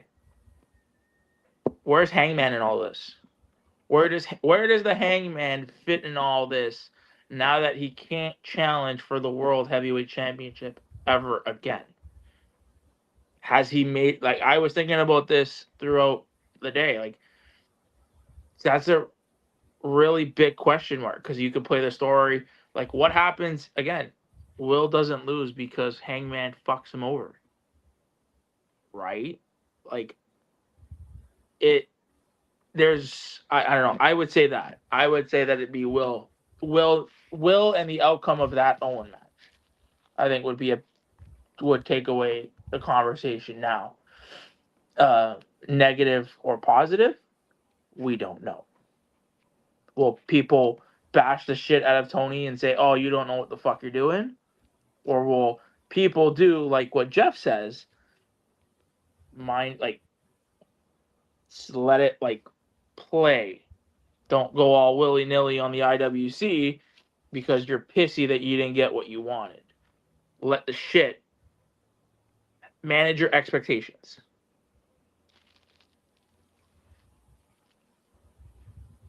Okay. Short, sweet, and to the point there from Nick. Our baddie friend Ash. And we know you're going to say Zack Sabre Jr. beating Kenny Omega, but You think, but no. no, I'm just kidding. So one of them you touched on. So I have two things, and they both involve the women's matches. Maya World beating Mercedes in the Owen tournament final would be quite the headline. Same with the Starlight Kid beats Tekla, because the whole idea of, oh my God, this person from this other company got this company's title. That makes headlines, does it not? As evidenced by TNA people winning NXT titles? Or, sorry, Right, other way around. reversed it. Yes. I mean, would that not create headlines? Be like, we got this person from Stardom winning an AEW championship. And because this person is in a tournament, we might not see that title for who knows how long. And that's going to get people buzzing, especially in the AEW circle. It's fair. That's a pretty good shout, Ash. Not going to lie. Jeff? Oh, okay. We'll go to Charles next, then we'll work our way across. It's fine. I was just having issues trying to. I was on a different screen. This thing's. Oh, okay. Yeah, as far as the talking points, it's definitely going to come down to the Owen matches. So let me just say my own piece here. I do think those matches are going to be the talking points, depending on the outcomes. But I will say, for me, I'm heavily invested on if Kenny Omega and Zack Sabre Jr. can be fucking Kenny Omega and Zack Sabre Jr. in 2026. Kenny's not been the Omega for a while now, with being sick and having to take so much time off, and still not fully back at that level. As a hardcore, diehard fan, I'm invested in what those two do tomorrow. I'm heavily invested in the Owen tournaments. I'm mad almost at myself as a friend for not being invested in Max's match, because like I just don't give a shit about the 10-man clusterfuck. Like, I really don't care. And that's not anything against anybody in the match. I'm just okay. Like, it's gonna be a train wreck. I'd rather see him have a world title match and be the best fucking wrestler in the world that I know he is. So this train wreck of people, like, they could say that for somebody else. You know what I mean? And the fact that him and Okada's first time in the ring together is as partners in a train wreck match pisses me off. Like, it legitimately makes me upset. So with that, the fact that we're not getting the best wrestler on the planet and one of the greatest of all time on opposite sides, or even some sort of less crazy match, I'm looking forward to the wrestling of Swerve and Ospreay, of Omega and Zack Sabre Jr., of the women's final, of all of the other matches. They're going to put on a great wrestling show. That's what AEW does. The talking points are going to be if Mercedes loses, if Will doesn't win. As a fan, I want to see Kenny Omega go out there and go, I am still fucking Kenny Omega. That's what I want to see tomorrow. That'll be my talking point Monday morning. Is if Kenny Omega can go out there and prove that he's still fucking Kenny Omega against Zack Sabre Jr., who has become an even better Zack Sabre Jr. with each passing year. That dude could wrestle my ass and carry me to a Meltzer popper. Okay? He's amazing. Wow, that's really high praise. Zack Sabre Jr. could get Yoshihiko inducted in the Hall of Fame. This is valid as fuck. If you know, you know, folks. You do. You do. And if you don't know, we ain't got time to educate you. Noah's leaving soon. Just saying. Zack Sabre Jr. could get Chavo's wooden horse Pepe inducted in the Hall of Fame. He could get Chavo's horse Pepe unshredded before the induction. That's a deep ass cut. God damn it. Anyway. Speaking of shredding, he could get Pepper inducted. Oh, I just got sick. Oh, God. Oh, man. The tasty beverage, Jeff. We definitely don't talk about that. We don't talk about Pepper, nor does Al. Anyway, the talking points are going to be what they're going to be. So for me, other than those, I am fucking here for Kenny Omega and Zack Sabre Jr. If I can find a way to get access to the show beyond the commentary I'm helping out on, I am sat for that match. I know it's seated. I don't give a fuck. I'm not the hip cool kid. I will be flat on my ass in a chair. Fair enough. Charles, we'll go to you next, and then we'll let Walter bring it home. Gotta leave it to me, huh? Love it. Okay. The talking points is definitely, to Jeff's point, it is the finals of the Owen tournament matches. Because I would be very going, what on earth are they going to do now if Will Ospreay does not win the men's tournament? Because, at that point, they're going to do a multi-person match at freaking all in, or redemption. Some has a redemption. But outside of that, that's the only two talking points I could think of. I agree with for the weekend. Whatever happens in those matches. And that's why I cannot wait for the Kenny and Zack Sabre Jr. match.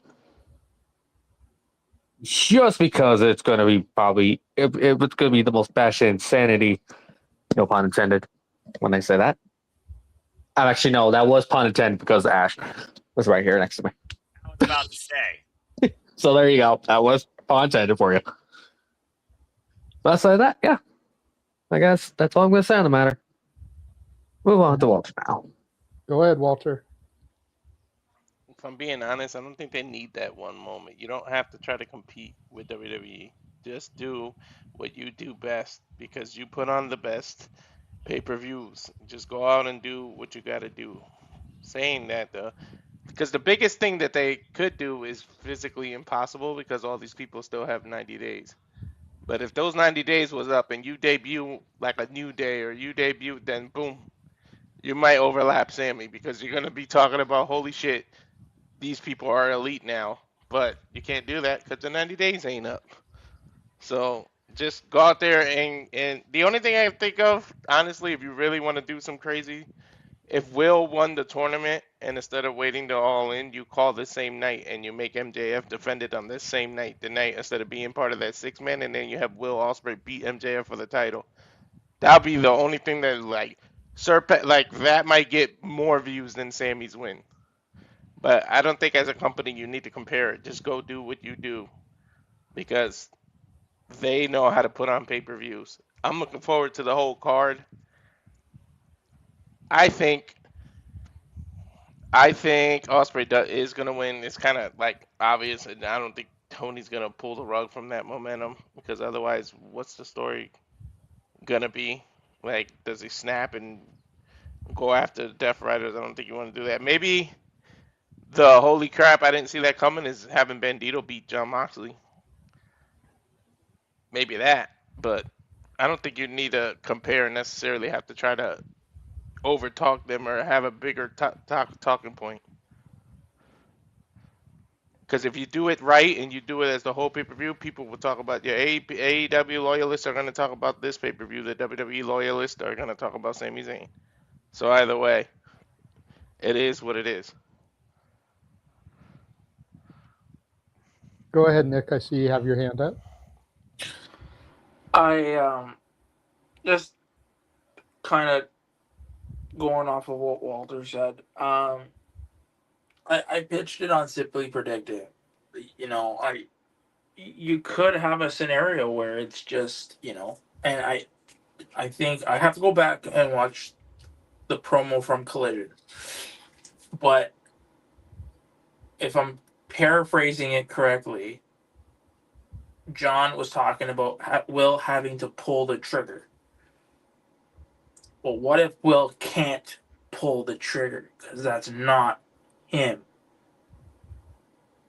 And you can take that story and take it to redemption, and it could be, can Will pull the trigger?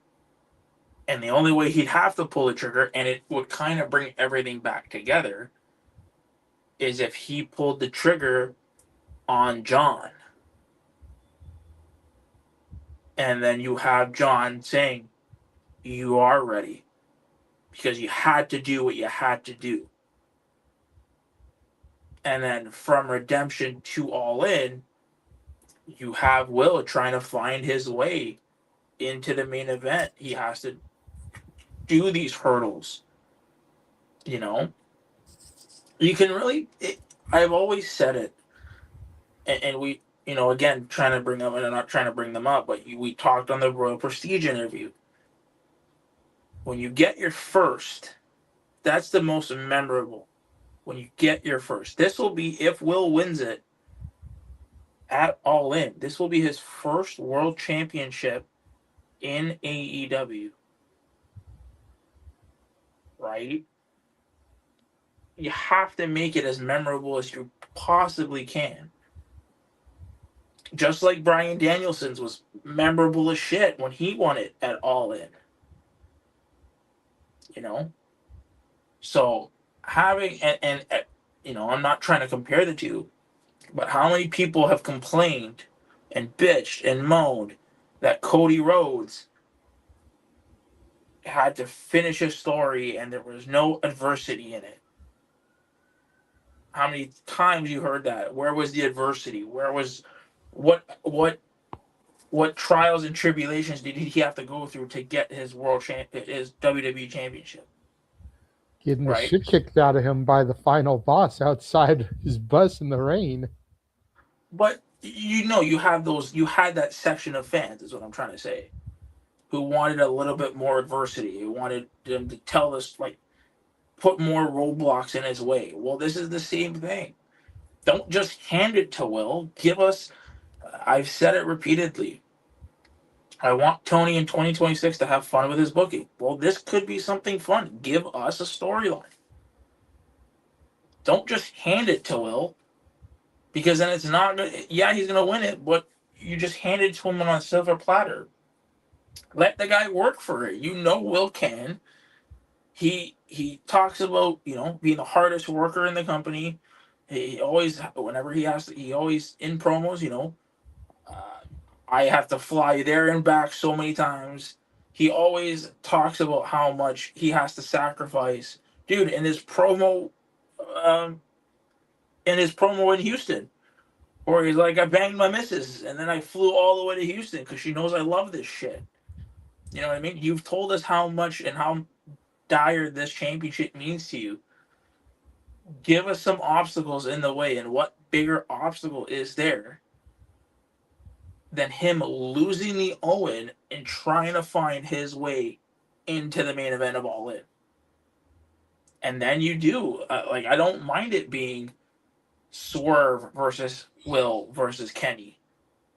If Kenny is the rumored, if it's not Max, right? You know what I mean? If the rumors are true and it's not Max and it's Kenny, right? And then who knows? Maybe at Full Gear you can run it. You can do a singles match with those guys. Like I said, I just want, don't hand it to Will. Make him work for it.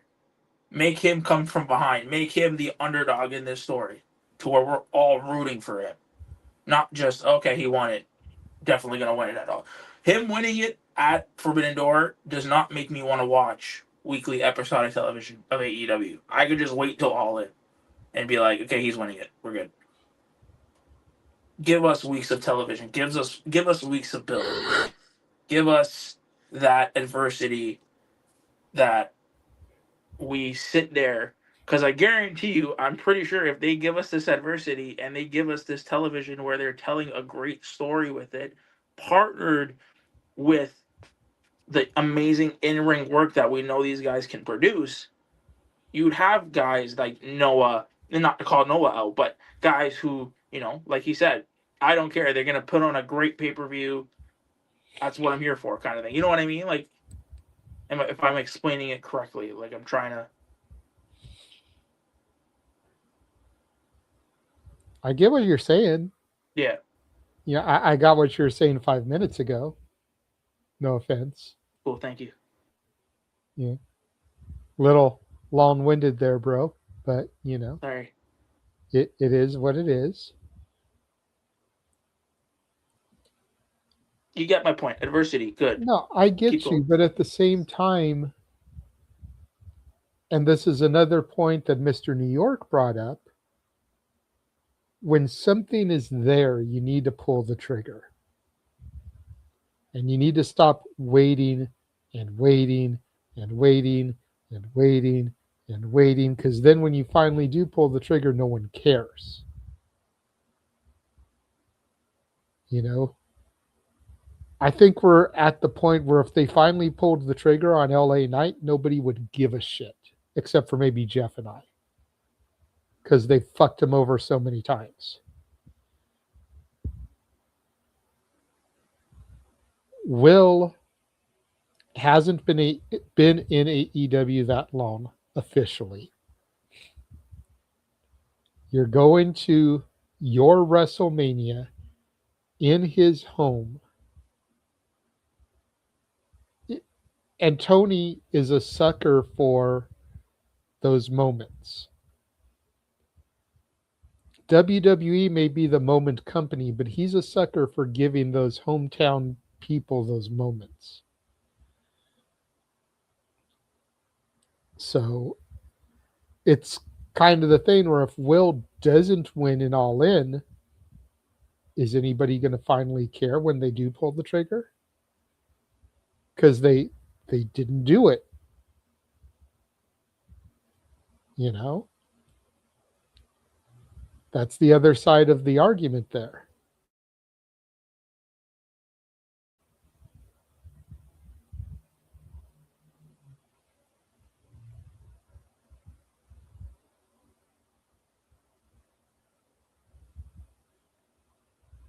Well, if your phone's about to die, Nick, why don't you go onto your laptop? Just saying. Oh, good grief. People just don't friggin' prepare. Right? Again, you look at both sides of the wrestling community. There's those that are like, Matt Striker, shut up, that's what's happening. Just enjoy the ride and see what happens. Hopefully they don't F it up. And then there's the other half that want to see something as cinematic as reality television. I am definitely of the sooner, and all I know is what Walter said. My brother, Yes, let's freaking go. Let's just go into this show and have a freaking good time and go from there. You look like you were going to say something, Jeff. Well, I honestly forgot just something about the Nick and the phone thing, but it was more of a haha. And once I didn't get it out right away, it went away. Oh. He's okay.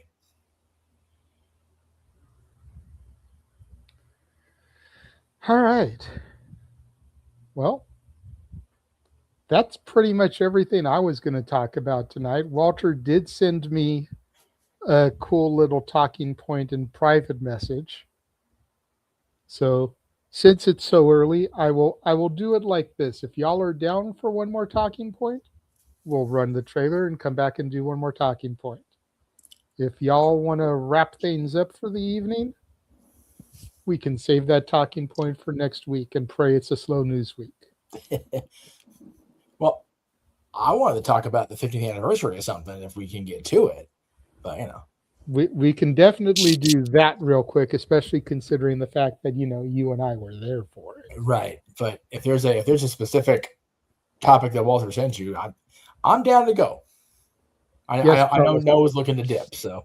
Well, yeah, Noah's given us those extra 10 minutes back, probably because we were having good conversation. But yes, either that or just because he was so focused on what he was doing. I would love Noah's opinion on what I introduced you guys. Okay. Well, I saw That'd be Charles cool had if he his does hand it. up. Go ahead, Charles. I was gonna say, because I brought up the Owen thing. Jeff, didn't you say earlier during the coverage you want to talk about the Bret Hart thing? Oh, I did want to talk about that, but that's very, very negative, and I didn't want to end the show on a negative note. So if it would be brought it up, I mean, if we're not going to end the show on this, we're going to move on to the next topic. I just want to say I was just befuddled at Bret going out there on whatever interview he did. I don't even know how recent it was, calling Martha out for her bitterness toward the business, bitterness toward the fans, bitterness toward, everything has to do with wrestling. And I'm going, dude, how much pottier do you want to get, Kettle? Fuck me, man. Like, Bret needs to do what I have encouraged a lot of us and what Noah has driven home to us many years. Put the social media device fucking down. Just for a day and just not engage in it. I want so bad, and there's some Canadians in this room and in the green room, and I'm going to be nice. He should be remembered as one of the greatest all-around performers of all time. But every single fucking time we see him post Hall of Fame induction in 2006 just makes my brain bleed. And it shouldn't have to be that way. He and I are simpatico. We don't like the Bill Goldberg. But instead, I'm just angry at him for just shitting on everything else every single time he opens his mouth. The fact that any company is being allowed to preserve and honor the legacy of his brother, just shut the front door and enjoy it, dude. And I get it. There can be nothing that fills that hole in your quote unquote heart. Ha ha ha. It's a pun. It's his name. About everything that has happened in your career and your life since that fateful day in 1997. But you can choose to be above it or better than it and not engage in only the negative side of things. Engage in the fact that your niece is still the most prolific female performer in WWE history, still setting records and still ensuring the future of the business with her and TJ and what they're doing in Tampa. Mm-hmm. I will forever praise Bret, praise Owen and Jim and Davey and that family for what they did in the ring. I will further push Natty and TJ for the ability to preserve the future of the business and not and not giving into what could be a very easy temptation to just say, fuck it. Tomorrow, Owen will be honored by whoever wins the women's tournament, whoever wins the men's tournament. I would love to think that Brett can just be okay with that and not focus on this eternal battle between him and Martha, or between him and the industry, or between Martha and the industry. Tomorrow's going to be a beautiful show. It's going to be a fun show. It's going to be a great pay-per-view. AEW delivers. I'm not setting myself up for failure saying that. AEW is going to deliver. It's fucking AEW on paper. But I'd like to hope that Brett will just one day get over it. I hope for that for him. I really do. I'm very hard on him a lot on social when he posts, and I don't tweet a lot anymore because I can't help my fucking self. But when I have a platform like it's like, you know what? I want to say something, and if it gets me heat with my friend Natty, I'll make it right. But it just chaps my ass sometimes. Just does. Anyway. All right. Sorry. So now that Jeff has had his therapy session, we'll run our trailer, come back, and we'll discuss this Walter introduced topic. We will be right back. And now for a taste of things to come.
This is about students that trailer truly encompasses. We embrace, celebrate, engage, pontificate, analyze, criticize, watch, along, react to all the wrestling. There we go. And again, to the 114 of y'all that are tuned in right now, we thank you. We are the Simply Reliable Studios, and just that's a taste of some of the offerings that we have here across our branded channels. You know, I know a lot of you right now are watching on the Aaron Rift channels, whether it's on X or YouTube. Make sure you go through and you subscribe to all of us. You know, we'll hit you up with the links again at the end of the show, but subscribe to N Foster 1916 on YouTube. Subscribe to Rage of Wrestling on YouTube. Subscribe to Rangers of Wrestling on YouTube. Subscribe to Batty for Wrestling on YouTube. Subscribe to the Casa D18 Studios on YouTube. As some of the stuff that you saw in that trailer won't be featured on the Aaron Rift branded channels. So you want to make sure you're following and subscribe to us at our other pages so that you can get all the wrestling, as Noah Foster put it. With that being said, Walter messaged me a few different graphics. And it looks like he sent me another photo, god damn it. Like, the hell, man. And the shit's small as hell, too. Like, Damn, I can barely even see one of them, bro. Let's just leave it the 4 you sent me, okay? Probably 620 by 480. Forgot to Jesus. maximize it or render the resolution. These are things that you do, of course, in a photo editing thing or Microsoft Word if you don't have like Adobe Photoshop. But again, that's just IT talk. I love you, Walter. I'm not trying to bust your balls too much, but this is why Jeff and I are the guys that do the graphics. I'm just saying. Or me What- and my little trick. So we'll let Walter introduce the topic because he's the one that brought it to me, and then I'll start running through the graphics here. Go ahead, Walter. So I sent him 4 different graphics of people winning the first time that they won the main title of said company that they won it in. And I said, which one do you think is either the more momentous occasion in terms of the wrestling industry or just your personal most emotional one? And the 4 options he gave me were the boyhood dream coming true for Shawn Michaels, Mick Foley on Raw, Darby Allin, and then today, Sami Zayn. And then I'm not going to share the images that he just sent me because, like I said, they're so tiny and everything. But then he also threw in at the last minute Daniel Bryan at WrestleMania 30 and Kofi Kingston. So add those 2 to the mix as well. Like I said, I'm just not going to bring those images up. Yes, Jeff. What is the actual question? What do you personally feel was either the more impactful one towards the wrestling company or just your personal emotional one? You can go either or both. Sorry to put you off, but can I make a correction on the Bryan Danielson front? I know that's the not the first time he won the world heavyweight title. The first time, I know. Sorry, I can't hear, but that was a good moment too. By the way, and what No, it I went know. to. But yes, WrestleMania 30 is the bigger moment, obviously. So yeah, I get why you went there instead. America on Bourbon Street. Hey, SummerSlam 2013, Money in the Bank screw up or not, for me. But anyway, I digress. Go ahead. But we'll go to Noah. What the match was, I mean, I'm on Jeff with that one because that match proved John Cena could actually wrestle almost with Japanese strong style. Damn it. That match was I will so say this for that match. When I watched it, when Brian got cashed in when Brian cashed in, this is what I did. I got my pencil in my hand. I'm like, fuck this company. I was waiting to host an after party at the Hooters down the street. I had to get calmed down by some staff members. Not pretty. I went off. I said, F Randy Orton, F Triple H, F this company, F this pay-per-view, F everything. Ash, Look, I hard applause you. Look, I am a Randy Orton shooter. Have been since 2002. Even I said fuck Randy Orton in that minute. And then You were I there, let it come down, and then I said, okay, let's see how this plays out. Those were my exact words. I shit you not. I'm like, okay, calm down. We're on overtime with Noah, so let's let Noah go first to be able to get sorry. You're talking about Bryan Danielson, so you also garnered a little bit more of my interest, considering I've been a fan of him since Ring of Honor, and he also faced Zack Sabre Jr., of course, once upon a time, so you know what? It's all good right now. You have my full attention. So good. Sorry. Agree. Go watch the one in Osaka. Again, agree. And Wrestle Dream. Watch Anyway. both. No, you watch both. You watch Wrestle Dream and Osaka. Do you know who you're talking to, young bat? Not you, the people watching. All right, fair enough. 115, Noah. Jesus. Ash, just Hello, Aaron Wish. I love her This is passion. what you're going to get out of me on Shenanigans. And I expect the same thing out of you when we call for Minute tomorrow night. But nonetheless, to the probably blinder of an audience that might actually realize there's more to wrestling than yes, folks, it's real. It's damn real. Anyway, Walter, your conversation. Personal emotional impact or industry impact. Let's see. The Boyhood dream has come true. I mean, again, there's a reason why Shawn Michaels is garnered one of my all-time favorite professional wrestlers / entertainers of all time in this business. Whenever people talk to me about wrestling, the First name I bring forward is the Heartbreak Kid, Shawn Michaels, Mr. WrestleMania Pyramid, still should win at 25, and I will die on that mountain. Double period. But yeah, Mick Foley, before I knew the whole thing about 83 weeks, the war, it felt interesting. But did I think that it was something major overall? It felt like one of those things where it's like, okay, that happened. What are we doing next? Oh, all right. And then we look towards Daniel Bryan. Yeah, Jeff, forever, SummerSlam. But 30 was a cool thing. It told a story for the night, the start and the end, and freaking overkill. But it is what it is when you're trying to literally foretell somebody that was always rated as a B-plus player that could be the face of the business, basically Triple H being the new modern-day Vince McMahon at the time, and a crooked referee not named Earl Hebner, although he was always a bit controversial, with that crook Scott Armstrong, whole different conversation. But I enjoyed what 30 did with that to a degree, I'm not going to lie. And then I saw the aftermath. But that's a whole different conversation. Now, you go all the way forward to Kofi Mania. I say what I say. The biggest moment of the night was the inspiration, or excuse me, the Iconics, which I was the only one that called, by the way, so left the entire No DQ family and galaxy for thinking I was crazy. Haha. That they won the Women's Tag Team Championship, the only legitimate women's tag team in the wrestling business, and WWE at that time. Still to this day, more bigger to me than Kofi Mania, and they screwed both things up. They just screwed up the women even more. Then again, they've always done that. As far as, let's see, the other one, Darby Allin.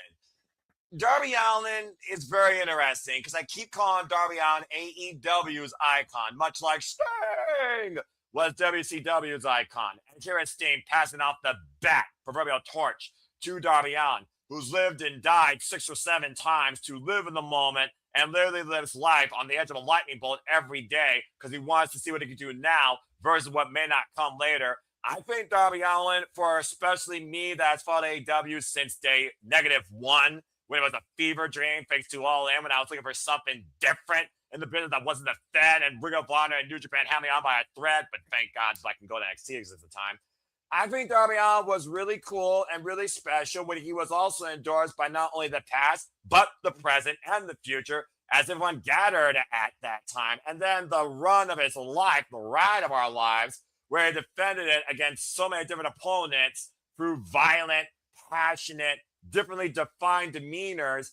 It was really cool. And I think about, again, emotional impact versus the industry. I'm not one that looks at the profit, the money, the figures, or the ratings. I look at what happens right at that time and what follows. And what Darby Allin did, no one's ever done in the professional wrestling business, damn it. So Darby Allin right now, just maybe recently biased, definitely sticks out for me. But Bryan Danielson winning at All In is probably a close second, considering how special that was in front of his family and his kids. And the American Dragon being a world champion one more time. Fuck yes, that's professional wrestling, damn it. So, emotional, biggest impact, it's going to be, as a kid, Shawn Michaels, because Shawn Michaels is my all-time favorite. In the modern day, it's Darby Allin or Bryan Danielson. As far as industry, when the Heartbreak Kid sent Marty Jannetty through that barbershop window went into business for himself, he redefined what it meant to be a top-tier star in this business before he got the moniker Mr. WrestleMania that followed him for the entirety of his career, all the way to retirement. So, industry, Shawn Michaels. Personal, toss between Bryan Danielson et al. And Darby Allin winning the AEW World Championship and the run that came from it. Based on your list. Now, let's see what they do with Sami Zayn, because, yeah, that's the biggest WTF since Jesse James beat Stone Valkyrie for the NXT Women's Championship. But the fact that he did in front of his culture, in where he could be as mean of a bastard here and as whiny as a ginger as he wants, but he's almost pretty much worshipped more than the freaking prince over there. I think that's a once-in-a-lifetime thing that Sami's going to never feel again. And I think that's going to be a lasting impact, not just for anyone that's been a fan of a generic calling it bygone life or Sami Zayn, but anyone that's been a fan of this business. That stands out on its own for the testament of time, in my opinion.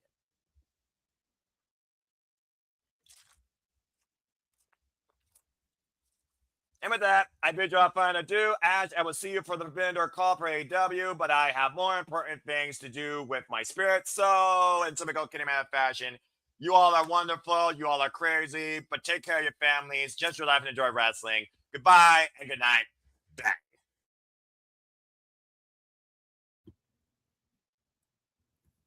Sleep well, brother Foster. Sleep well.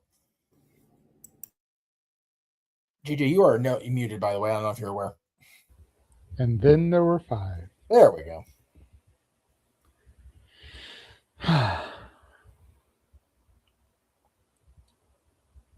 Ash, we'll go to you next.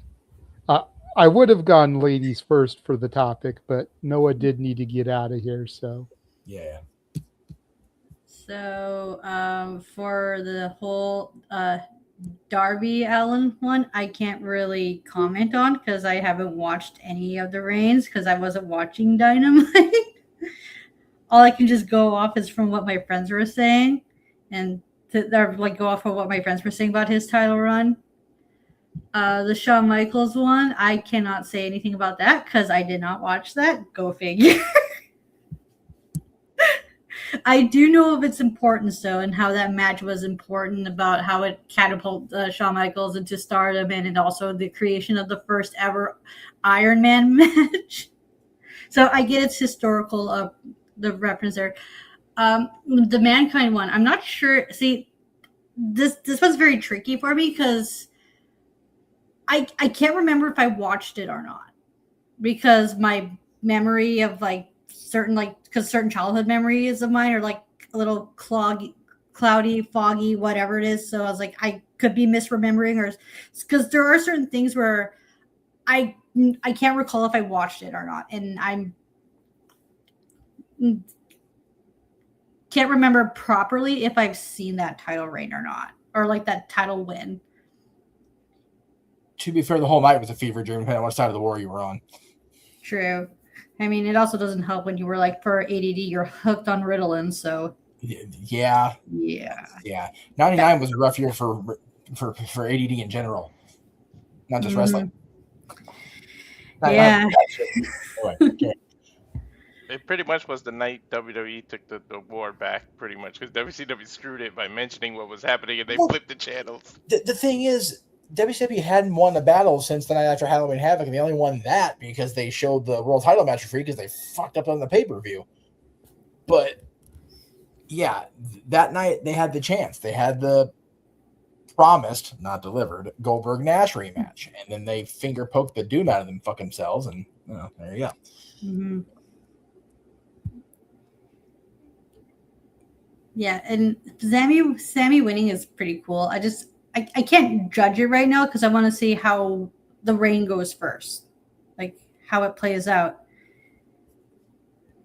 But the whole Brian talk we were talking about, oh my god, it's like that in itself is just so amazing because like from my whole crash out to letting it play out, and I'm so glad I did because I would have missed a really good ass moment. Like, I remember when Brian won at WrestleMania 30, I dropped to my knees and I screamed, yes, yes, yes, so loud that I almost woke up my dad because he was having a nap. The poor guy was so tired from working, he fell asleep watching WrestleMania with us. Like, let me tell you, this WrestleMania 30 in itself, oh my god, you want to talk about roller coasters of emotions? Damn, that show in itself was a roller coaster of emotions that I have not felt since who knows when. Also, I just want to throw out there too, because of course I'm going to. Oh my god, can we talk about Kenny Omega winning the IWGP Heavyweight title? Like, oh my god, that was a big moment for myself because I stayed up until 8 in the morning watching that, and I'm watching the match, and I'm trying so hard not to be so loud because I had my own apartment at the time with my brother. My mom spent the night. She was sleeping on the couch, and I was trying so hard not to wake up, like be so loud that I accidentally wake her up because she had no idea what the fuck New Japan was at the time. And I did not want to have to explain that to her. So yeah, that was fun, especially because that was my introduction. Because that's when I was first getting into New Japan Pro Wrestling. Because it felt good because I felt like I was represented. It's like, here's this dude, this freaking dorky, nerdy ass fucking dude from my city, making something out of himself, going through some similar stuff that I was going through with like friendship drama and trying to figure himself. Hell, I'm still figuring myself out. So it's just it felt really good seeing like someone from my city go out there and make something of themselves.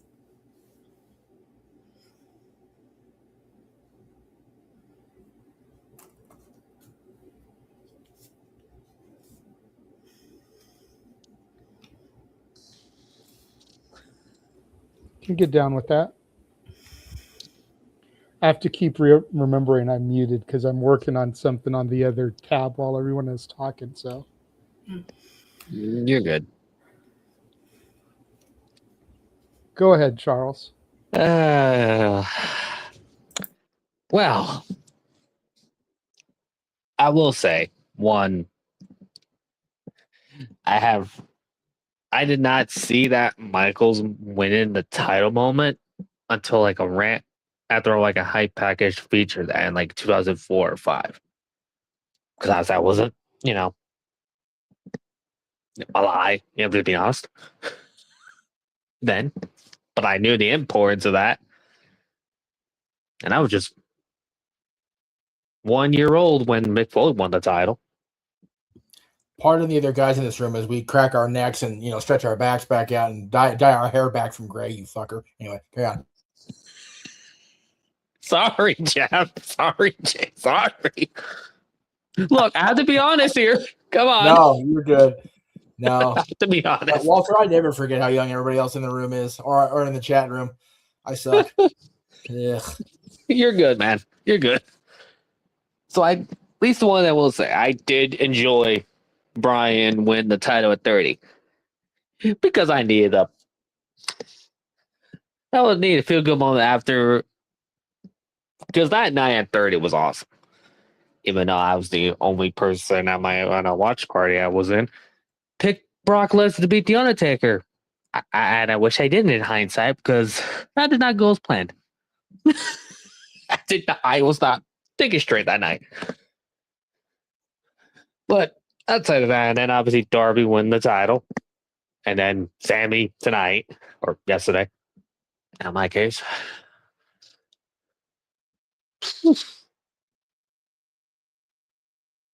My brain's stumped.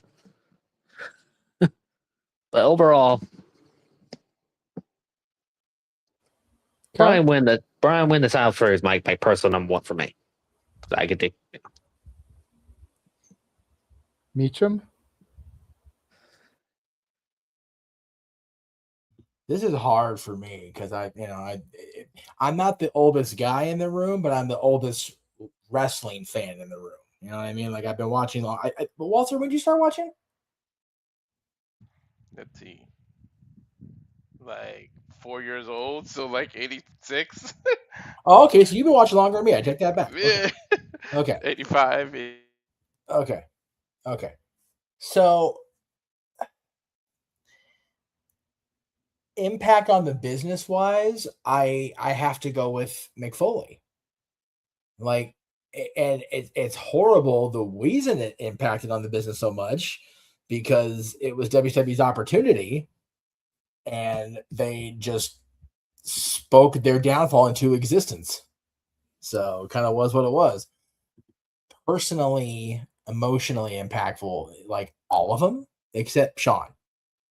And it wasn't that I wasn't a Shawn Michaels fan. I just, in 1996, I was WCW guy. Even before the NWO started, I was more of a WCW fan than a WWF fan at that point. But Mick winning it was super cool. Like I said about Brian, him winning it at SummerSlam, even though it was brief, was amazing. The moment at 30 was what it was, but had he not gotten hurt, it could have been a different story. and then him winning it all in with the Final Countdown song, with Brie and the kids at ringside, just fucking wrecks me every single time now. I can't watch it without because that's my friend and she's my friend and it's a thing.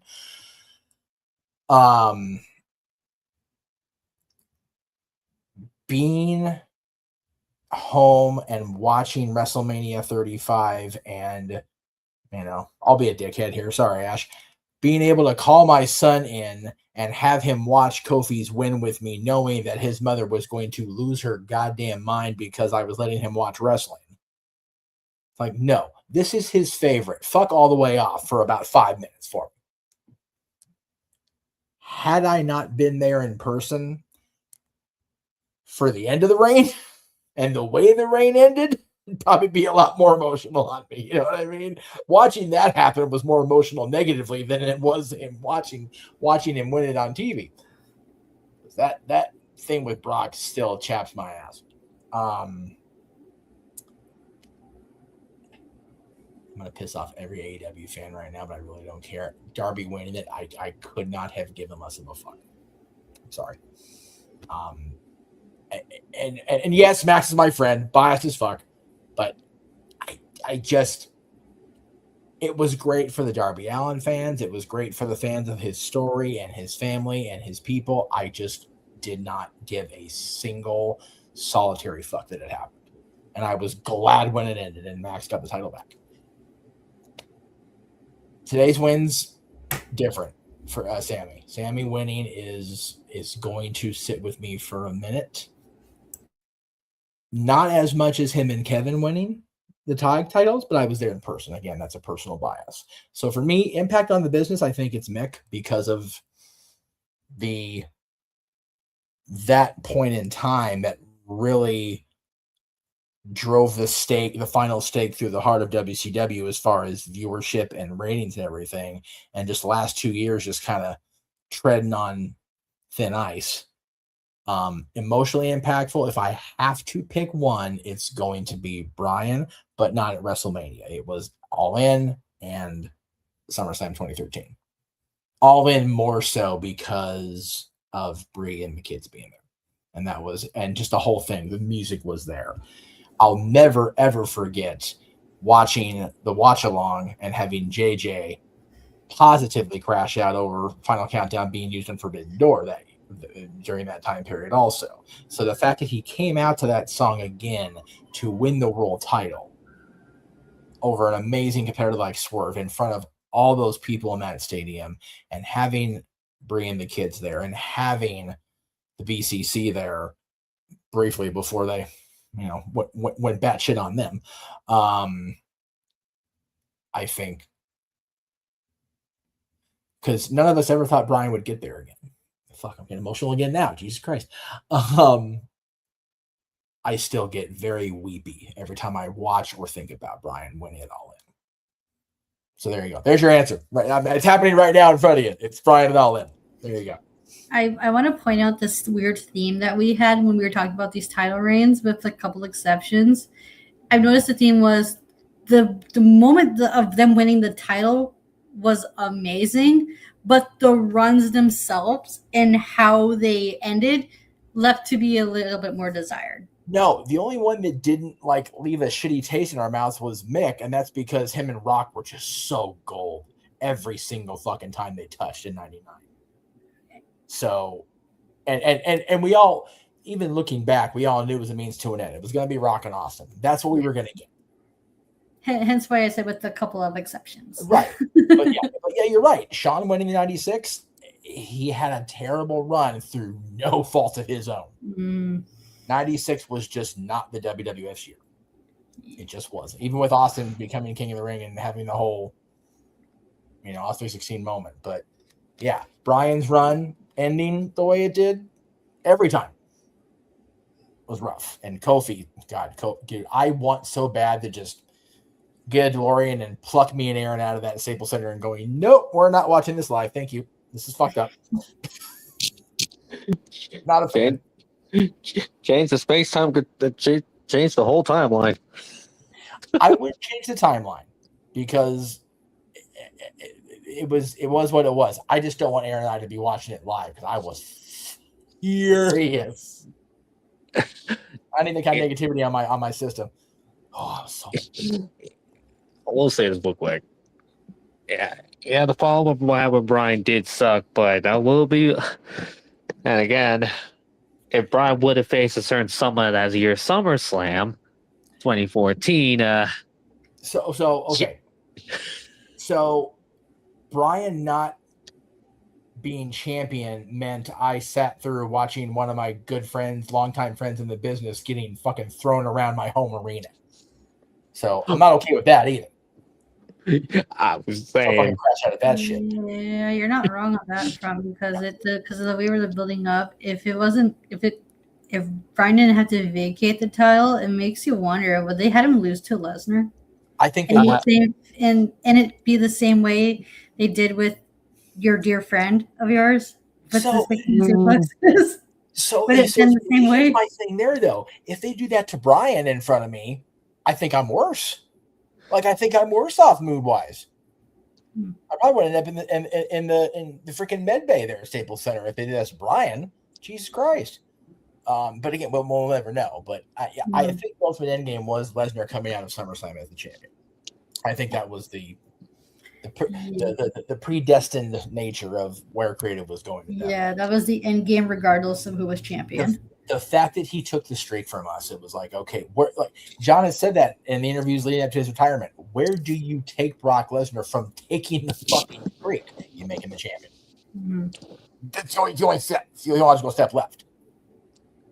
Yeah, that one. If we're talking about how emotionally it impacted me, whoever Lesnar destroys at SummerSlam 2014, nothing tops that for me. Nothing. I don't think negatively will ever top that as a wrestling fan watching a title change. So violent and destructive and one-sided. It was I am now 12 years later uncomfortable talking about it, let alone watching it live. It was ugly. well, we felt scared for you when you had to be the one to be a solo man for the Brock and Cena match at WrestlePalooza. Yeah, I was on with I was still on the calls at that point. I was very mad at having to take the booking for that. We were short staffed. It was what it was. I had to be there, and it was not pleasant. But you know what? Part of being a team, part of being this much heralded founder of the feast, you gotta suck it up sometimes. And also, of course, Manuel's the one that says that in the freaking chat. It's okay. I know Manuel doesn't like Charlotte. I know Manuel doesn't like John, and that's fine. Say it's the greatest pay-per-view ever when Cena got it's just as fine as the Oilers finally getting knocked out of the first round of the playoffs this year. That's okay too. Mm-hmm. Did too. I understand that. I don't give a fuck. I'm being my grandma will agree with you because my grandma goes on rants about how Connor McDavid is like one of the most overrated hockey players ever. So okay, I know we're trying to stay on topic that Walter presented. Connor's fucking amazing. He's an amazing hockey player. He just has the wrong colors on. Yeah. I have no room in this conversation. If him and Draisaitl are wearing any other jerseys, I got nothing bad to say about those boys. Not a damn. They're just in fucking Edmonton. So fair play. Fair play. Anyway, I'm sorry, Walter. I didn't mean to hijack your thread with Stanley Cup playoff talk. I apologize.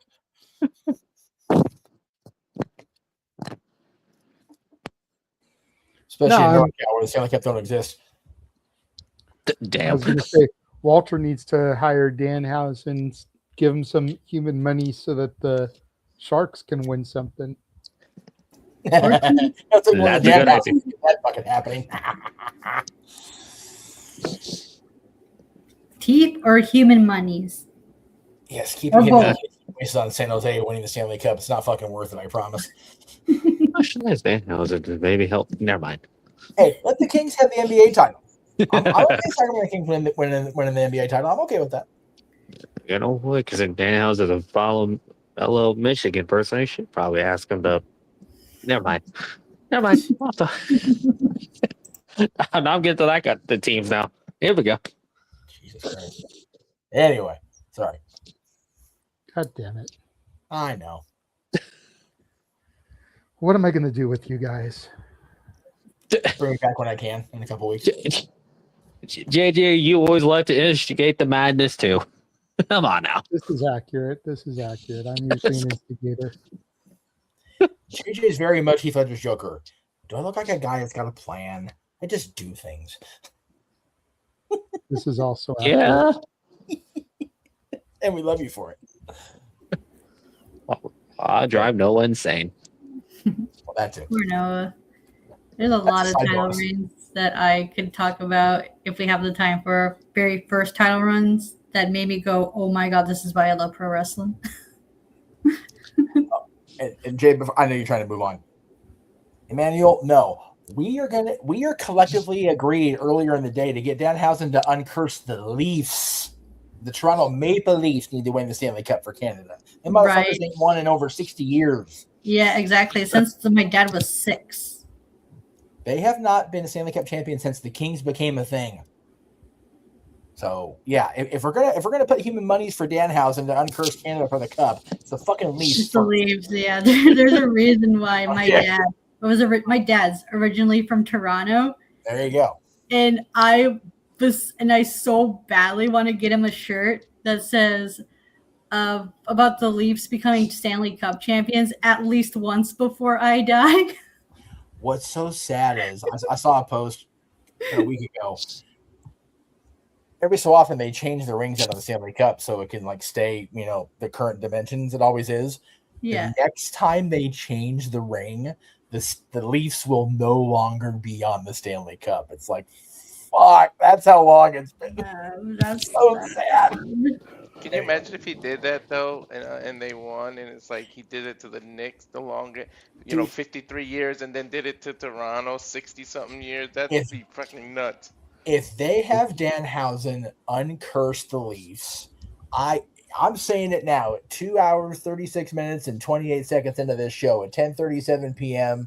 Pacific time on Saturday, June 27th, I will buy Danhausen's every piece of merch on WWE Shop if the Leafs are uncursed and win the Stanley Cup. Damn. What about all the merch in our spring store? Will you buy all that? Sure. I'll do because that. now on the spring store. Dude, do you have a SRS logo shirt? Actually, we do. Okay, I need that. That's what I need in my life. We also have one for Christmas. No, oh, okay. Well, there you go. There's 2 guaranteed buys right there: the logo shirt and the Christmas shirt. I am buying those for sure. It is 62 degrees. We're in JJ's. There you go. Good to know. I got to get rid of it. And it's Probably still hot annoying as as fuck, heat. even gross. I was thinking about spending my next paycheck money on an AEW shirt. Screw that. I'm getting myself another Blade Tekka shirt. As well you should. That's right. And Yeah, the IC typo shirt too. I'm getting myself one of those because I saw that and I laughed so hard. I was like, yes. Typo is one of my favorite things that's come out of these channels. I love how it's an inside joke, but if you watch our show, you're in on the joke, which is amazing. Yes. If you walk out and people see speak typo, it's like, what the fuck? But we know. It's okay.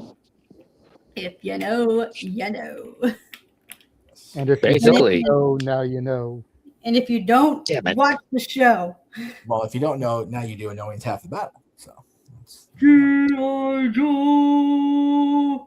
Okay, poor Walter. Oh, no. Damn it, Ash! I don't Damn Walter's on his own topic yet. You got me. Got me. Not only has Walter not spoken on the topic, neither have I. That's what I'm saying. The moderator and the topic introducee is not spoken. So we're gonna stop talking about hockey now because I don't have to give a fuck about hockey right now because the Kings are no longer on my budget docket. So anyway, I'm sorry. I'll move right along. But God damn it. Because you had to go and bring it all up, I went and got the other shirts up so that I could show these things. So there's the logo shirt. Oh, I like that. I like Then that one. there's a Halloween design. Ooh, I like that one more. Then there's the Christmas design. I remember that logo. Yeah. Then there's the Shenanigans shirt. There's the Emmanuel card shirt. God damn it. That's tremendous. And the I Speak Typo shirt, which is That's the for only fucking- one that is sold so far. Okay. Oh god.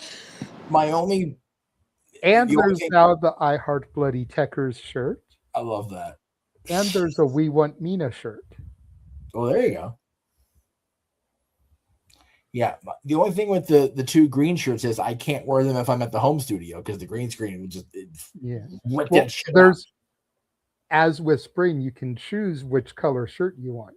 Oh, okay, I have good. a couple of different options up there. Okay, good. And for the 124 of you watching, if you liked any of those, the link is in the description of the YouTube video. Yes. Go to the store, buy some shirts. Because we need human monies. That's right. We need human monies to uncurse everything that we want to uncurse now. So, in regards to Walter's topic,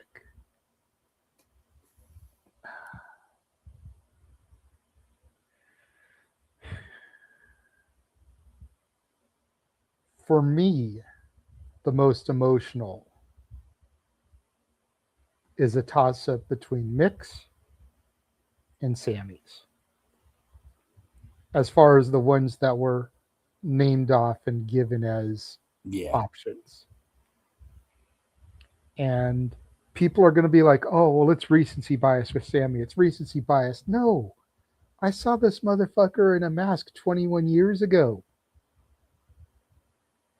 I got to know the guy behind the mask before y'all knew what the fuck he looked like without one.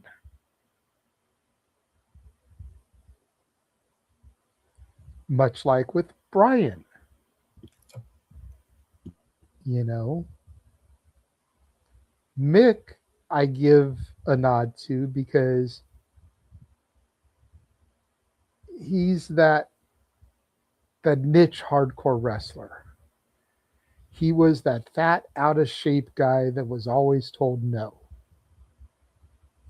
You know, much in the same vein as what would become with Benoit, Eddie, and there's two more you definitely could have added to this fucking list, Walter. I'm a little bit disappointed in you. You didn't have Eddie. That's valid, yeah. You know, because that moment with the two of them embracing at WrestleMania 20 still fucking hits me in the feels every time. Hell yeah. You know, but those are two other guys that were always told you were never going to be the guy. Foley was never supposed to be the guy. And he played his job beautifully. And I come back to it all the time. And Sammy is going to be a Foley champion.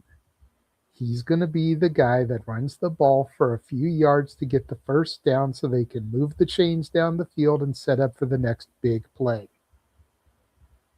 So everybody in the IWC that has an issue with Sammy as champion, calm your fucking tits. Seriously. It's going to be okay. Sammy's not going to be a Roman Reigns champion. At best, he'll hold it till SummerSlam. At best. If he holds it beyond SummerSlam, I will be shocked.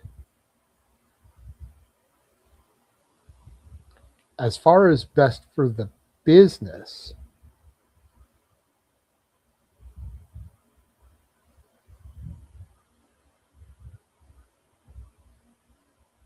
I got to give it to Mick. Because Mick is what broke the 83-week streak.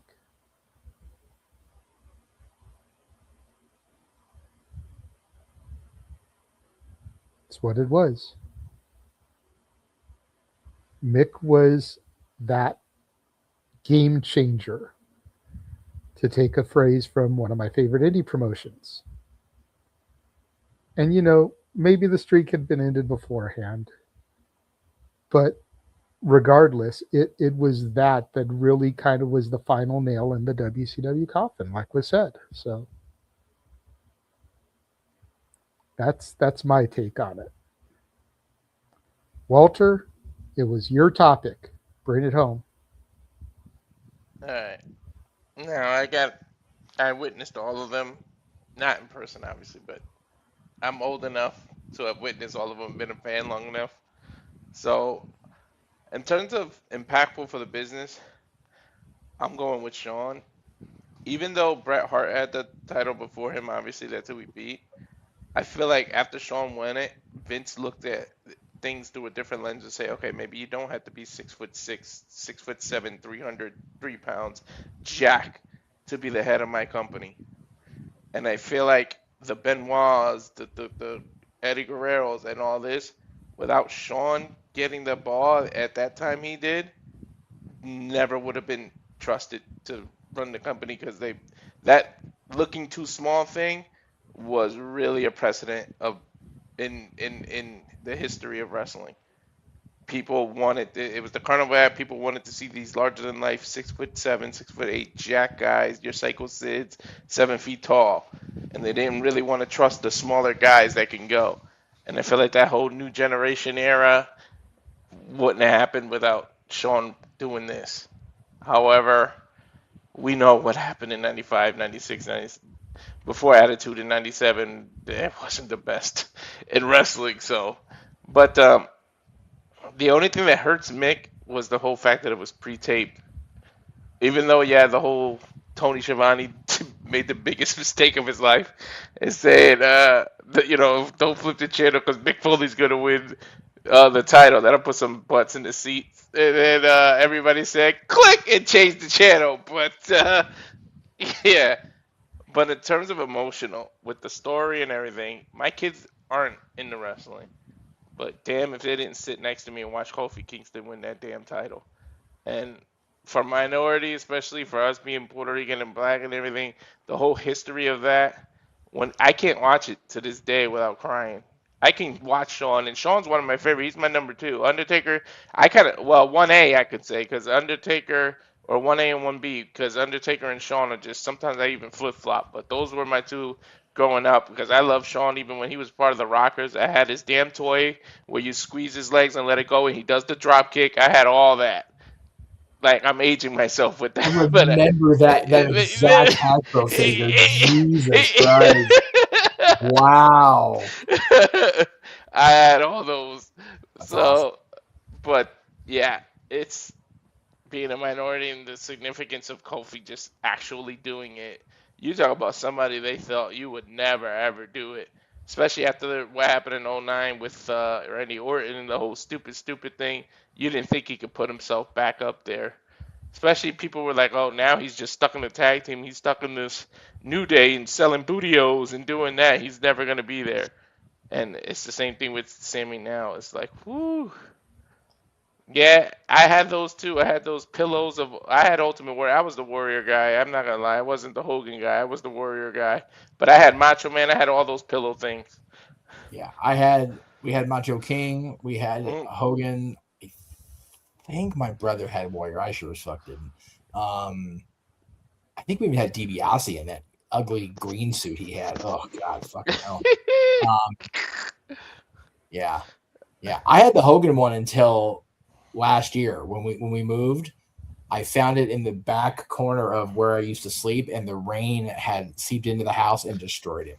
Like, just completely. Oh, crap. I made my mom call this phone number and order the Shawn Michaels heart-shaped glasses before. I remember you used to have to call a phone number to order that stuff. Yeah, I remember them plugging those on WWF TV and Shawn taking the glasses off the guy at ringside to put them on himself real quick and then putting it back on the show guy. But yeah, I think throwing the Hogan buddy away hurt me more than actually moving out of the fucking house. The worst thing I did, I think I told this story before, but I got my ass whooped and my mother ended up blocking the 900 numbers because there was a 900 number you could call. Oh, And yeah. it's just Hogan talking, and I literally Yep. kept calling and kept calling and kept calling, and he only says like 4 different phrases. Yep. I ran up to I think $1,000 fucking phone bill. My Oh mom my beat God, the living dude, shit out of me with an extension cord, and so did my sister. One As 900 well they 454 should. Hulk. Yeah. Luckily, I didn't get phone privileges, or I would have probably been in the same boat. It's since that day, and that was way back in like '93. The house number was always blocked. You couldn't dial 900 numbers anymore. Nope. Once Gee, I wonder why, Walter. Yeah, I really aged myself. There was a phone number back in the day. I wish I could remember. You can call, and it would spoil like things that were gonna happen. Like I remember, if you called, it said that the clock was Jericho when it was running out. There was a actual phone number you can call, and it would spoil like 2 or 3 things. Yeah, it was like it wasn't the WWF hotline. Yeah. It was somebody hotline. Call now. Yeah. Although, It was just like it was just like a recording, and it would spoil a few things, and the shit was actually correct. Yes. So I don't know. Yes. Damn, the things we would do. There also was a phone number where you spell out the word weather, and it would tell you the weather. You see what we grew up with? This is how we entertain ourselves, kids. If you're watching at home, this is how we entertain ourselves back in the 80s and 90s. We were dumb fucks, but we had fun, right? I wish, I don't know what happened to it, but I had like I don't know like where it went, but I had one of those like Ultimate Warrior action figure where if you press down on its legs, it would make it look like as if he's shaking the ropes. Yes, I remember those. Jeez, I never bought one. Like I said, I wasn't a Warrior guy. I remember that. We know, Jeff. I also had a King Kong Bundy action figure, but it had its like right hand chopped off. So Oh. Yeah. I remember far back enough where one of the original Hasbro commercials had Jesse Ventura in it, and they had to reshoot it when he left the company, and that's when Piper did the first commercial for Hasbro. I used to have the Macho King one where like you twist the top of his body and it does a clothesline, like when you let it go. Yes, I still have the crown from that figure somewhere. Damn memories. This old man is past his bedtime. Y'all talking this shit. We used to go to Kmart and Caldors and fucking buy all this. I really just aged myself. Damn. Wow. Yeah. We got those like here in Canada too. Kmart I know, but the other one I don't know. So What'd you that say? might have been a Kmart? Connecticut thing. Yeah, Caldors. Yeah, Caldors it might have I've been heard an of, East good. but, Yeah, and Bradley's and stuff. But Yeah, it's definitely a back east thing, 100%. You, if you're a Canadian and you want to age yourself, just talk about the store Zellers. All righty.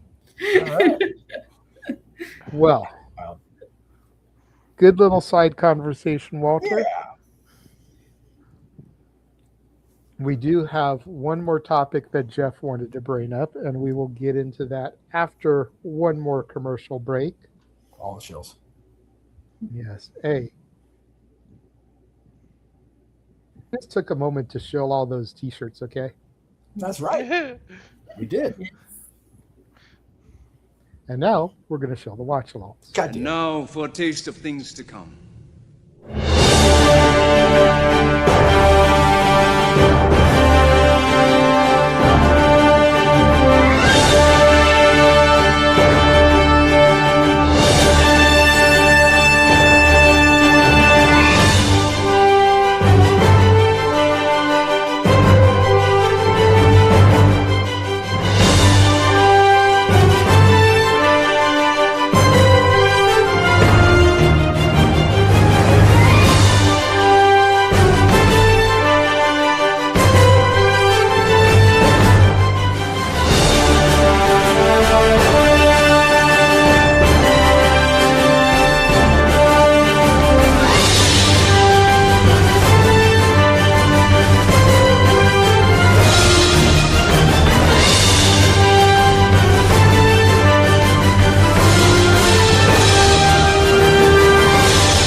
all the wrestling, and yes, the showboat is still a thing. Fucking wild to me. Like I remember my dad going to the showboat back in the day when he went on vacation. Holy shit. I've only Sorry. been in Atlantic City twice or once. Once, I think. This is how much I was actually watching the trailer. I was like scrutinizing shit now. Anyway. Yep, the showboat is basically the GCW home. Like that's their awesome. ECW arena. Okay. Wow. God.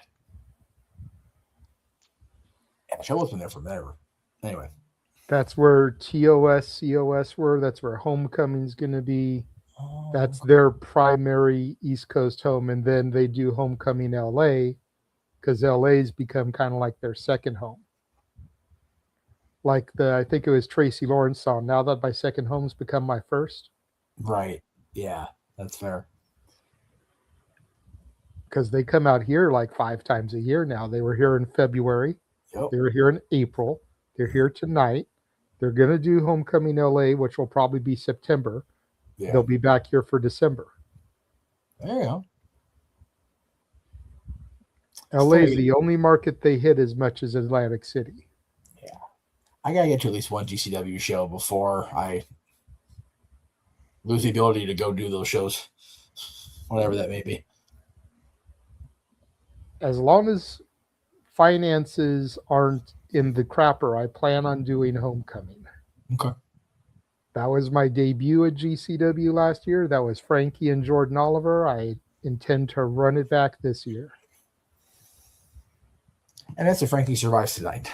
Goddamn. Well, I mean, it's not to say Frankie's going to be on that show, but I mean, if they're going to bring out a SoCal legend for that show, I wouldn't mind seeing some Angels wings. You know, I wouldn't mind seeing a Samoan submission machine. You need either one of those guys out of those AEW offices. I will show the money for it. Hell yeah, dude. So anyway. So Jeff wanted to talk about one other thing, and we kind of touched about it a little bit yesterday on Simply Predicting. Yes. And especially since it hasn't hit midnight here yet on the West Coast. It is still technically, for us anyway, 15 years ago today. Yes. Go ahead, Jeff. 15 years ago, as JJ and I think we were sitting by ourselves at that point because Mikey and Ray had gone back to the hotel, yeah? It sounds right to me in my head. No, Ray was there. Mikey wasn't. Mikey was at the hotel. Okay. So Statboy decided to go back to the hotel, much to his own chagrin, once he realized what the fuck was going on at the Thomas and Mack Arena in Vegas. But this gentleman in a Stone Cold shirt and his awesome knee pads and knee covers sat down at the top of the ramp after helping to put WWE champion John Cena through a table and cut the promo of his life. And yes, if you were a fan of CM Punk prior to this, you saw the promo he cut after he became Ring of Honor champion, and signing his WWE contract on the title became notorious and legendary. But for us sitting in the Thomas and Mack Center and folks like Aaron who were at home watching their website crash around them at the impact of this moment, we knew then it was special. We know now it was more than special. Every seemingly shoot off the cuff interview, promo, discussion, whatever, all looks back at this and goes, thank you for the allowance to go this far off the beaten path, at least in my opinion. You had this guy who was actively having his contract run out at the pay-per-view, 2.5, 3 weeks later, whatever it was, July 17th, and this is from June 27th of that year, breaking the fourth wall, mentioning Colt Cabana, who had been let go from WWE, mentioning Ring of Honor, mentioning New Japan, bringing up Brock Lesnar, bringing up Paul Heyman, who was sitting, Paul Heyman was not discussed on WWE television, other than in whispers at best. This is before Brock Lesnar came back to the company. This is before Heyman came back and established himself as the fucking GOAT within WWE as far as advocates, managers, whatever. Punk was told, speak your piece. Air your grievances. And he looked right at Vince that you do not want me to air my grievances. You don't. And he just kept going. It kept going. It only was stopped because he was going to dip into the anti-bullying campaign, which was obviously horseshit in his eyes. But he laid into Vince McMahon, and he really laid into John Laurinaitis, which made me a CM Punk fan for life, because of shit that happened that summer.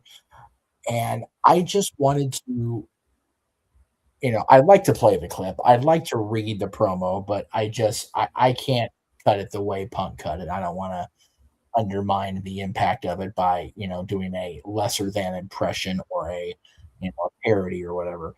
I just wanted to remind people that it's been 15 years, but it's only been 15 years. That's how it feels for me. It feels like it happened yesterday, and then I go, no, it was a hard 15 ago. A lot of shit has gone down. Let AI read it. I would rather cut it myself, let AI read it, but no. Yeah. Just no. No, because AI will fuck up some of the words and the way you phrase things. Yes, it would. So I would like to read it, but no one wants to hear that. Well, and his doofus son-in-law. Yeah, doofus son-in-law. What's so funny is, after I'm gone, you're still going to pour money into this company. I'm just a spoke in the wheel. The wheel's going to keep turning. I understand that. Vince McMahon is going to make money despite himself. He's a millionaire who should be a billionaire. You know why he's not a billionaire? Because he's surrounded himself with glad-handed, nonsensical douchebag yes men like John Laurinaitis, who's going to tell him everything he wants to hear. I'd like to think that maybe this company will be better after Vince McMahon is dead. But the fact is, it's not. It's going to be taken over by his idiotic daughter and his doofus son-in-law and the rest of his stupid family. Mm-hmm. Okay. For all the bandwagoners of WWE Creative is shitty right now, that last sentence is just like, yes, they're going to eat on that, right? But when Hunter was first handed that baton, I mean, the creative since 40 up until late last year has been unbelievable. And the fact is, Punk came back to the WWE when Vince McMahon's presence was dead. And it was Hunter that brought him back. So I think it's poignant that this promo was so impactful and he held absolutely nothing back and was still able to come back and still able to do the things he never got to do. He main evented WrestleMania twice now. He's been the world champion that was featured like a fucking world champion should be. Not playing second fiddle, with all respect to John and all respect to Dwayne Johnson. Punk as a WWE champion playing second fiddle to that feud is what cracked on him. And we have people who are still mad about it to this day. I'm friends with someone who is. Every time he mentions about something that gets me mad, he's like, yeah, Rumble 2013. And he's like, shut up, Ash. No. So Rumble 2013 almost got me kicked out of Greg Cherry's house because his wife at the time was such a Rock fan, and I was up his ass about that. And she almost made me sleep on the porch in January in Pennsylvania. Although I we think was it's so yeah. Can I make a little quick comment about the CM Punk versus The Rock match at Royal Rumble 2013? Well, JJ had his hand up also, so I didn't want to. Sorry, I'll let JJ go first. I didn't want to make sure he didn't. I don't remember what I was going to say. Oh, I'm sorry. Did I make you lose your train of thought? I got it. I was going to say, not only did he main event WrestleMania twice, he main evented it once as the champion. Yes. I look back at the Vegas promo now, and I think of what's happened when he went to AEW and again, I'm in Vegas. And let's not overlook the fact that both his main events were in Vegas, where that pipe bomb took place. I'm saying, yeah. And the fact that he returned to the industry while I was on my way to Vegas in 2021, and he once again is shutting things down around me, and I'm going, Phil, can we fucking chill? Can we chill when I'm going to Vegas? I'm begging you, Phil. You're killing me. I am so happy for CM Punk and the fact that, yes, it took all this time it took, but airing those grievances and getting that out of him and just allowing him to just say, fuck this because this. And here we are 15 years later wondering what is going to happen when he returns to television. Will they let him wait? Will they let him return, even though he's allegedly a SmackDown guy now? We don't know that. Rumor and innuendo are what they are. I didn't know he was SmackDown. I didn't even hear that. Yeah, that's the latest thing that's going around. They're trying to move him to SmackDown. But yeah, what is going to happen when we see CM Punk back on TV? And if it's in Chicago, that first Monday of July, take my human monies.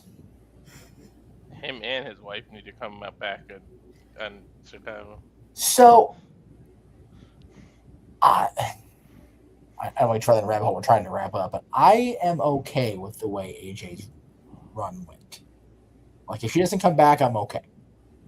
I miss her. Love to see her work a couple more, but they told her comeback story perfectly. She came in, she disrupted the shit out of everything, much like her hubby.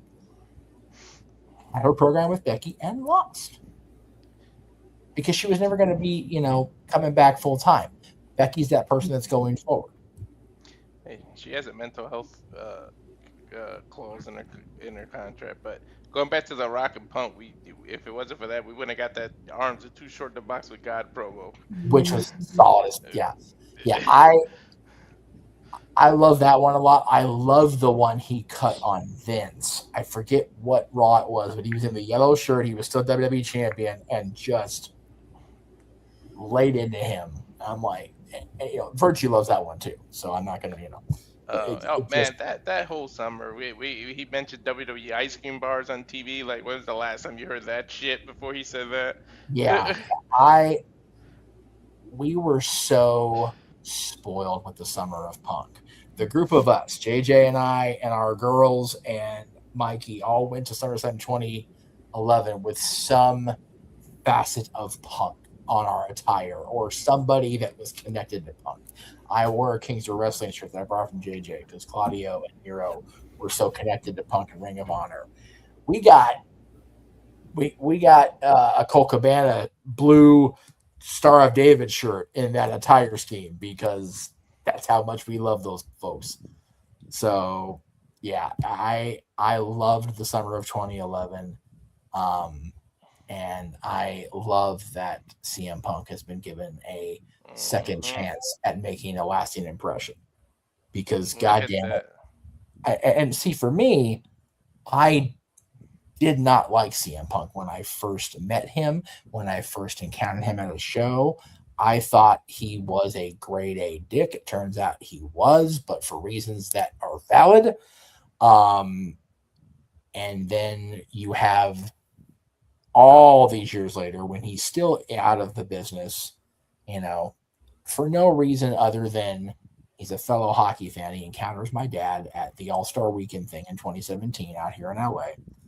And my dad asked him to sign my dad's business card from work, and Punk recognized the last name and asked if Frank knew me. And he did, and they spoke it out. And the fact that Phil didn't hold what I had said about him in the summer of 2011 against me was very gratifying. I'm not going to lie. Because JJ was in the apartment with me when the event in Chicago was going down. And I was not a kind person to anybody in that circle. I'll tell you what. I was always a Punk fan, but he caught the shit. Johnny Ace definitely caught all the shit he deserved. Fuck him. Yeah. And double fuck him now. But Ash, what were you going to say before you forget? I'm sorry, Ash. Yeah, go ahead. Oh no, it's okay. It was just like a little story I had. It's just like how during when growing up as a wrestling fan, The Rock was one of my favorite wrestlers. Yeah. And then getting back into pro wrestling when I did in the summer of 2007, CM Punk was my guy. So seeing those two wrestle like in a program was amazing. Damn it, stupid dumbass sirens. Okay, anyway. I love the peg.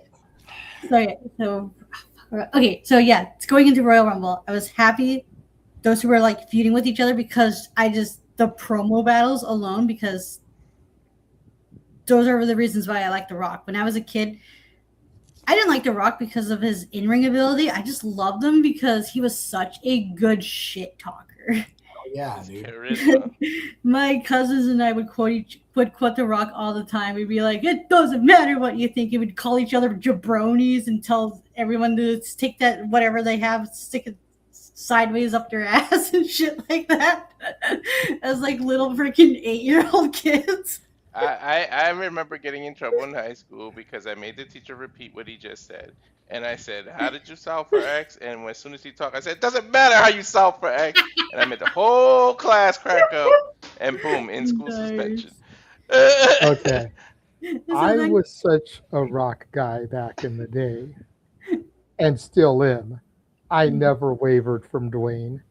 I never wavered from Phil, much to Meacham's chagrin. Yeah. I'm okay now. When it was Punk Cena, I was Team Punk. When it was Rock Cena, I was Team Rock. Yep. Always rubbing it in his face. Always. Yeah. Especially since both of my guys were coming up on the winning end of Cena. Yeah. Much to Emmanuel's joy. Yes. But I was such a Rock guy that in college, when we founded the club LBCC 316, which was not a Bible club like some people thought, we entered the school's chili cook-off. And my boy Gordon did the chili because he was a culinary student. We won't talk about the chili because he forgot to soak the beans and they weren't the best. But in order to present the chili, we all had to do a skit, which was graded, well, not graded, but voted on by the judges as who had the best skit to promote their chili.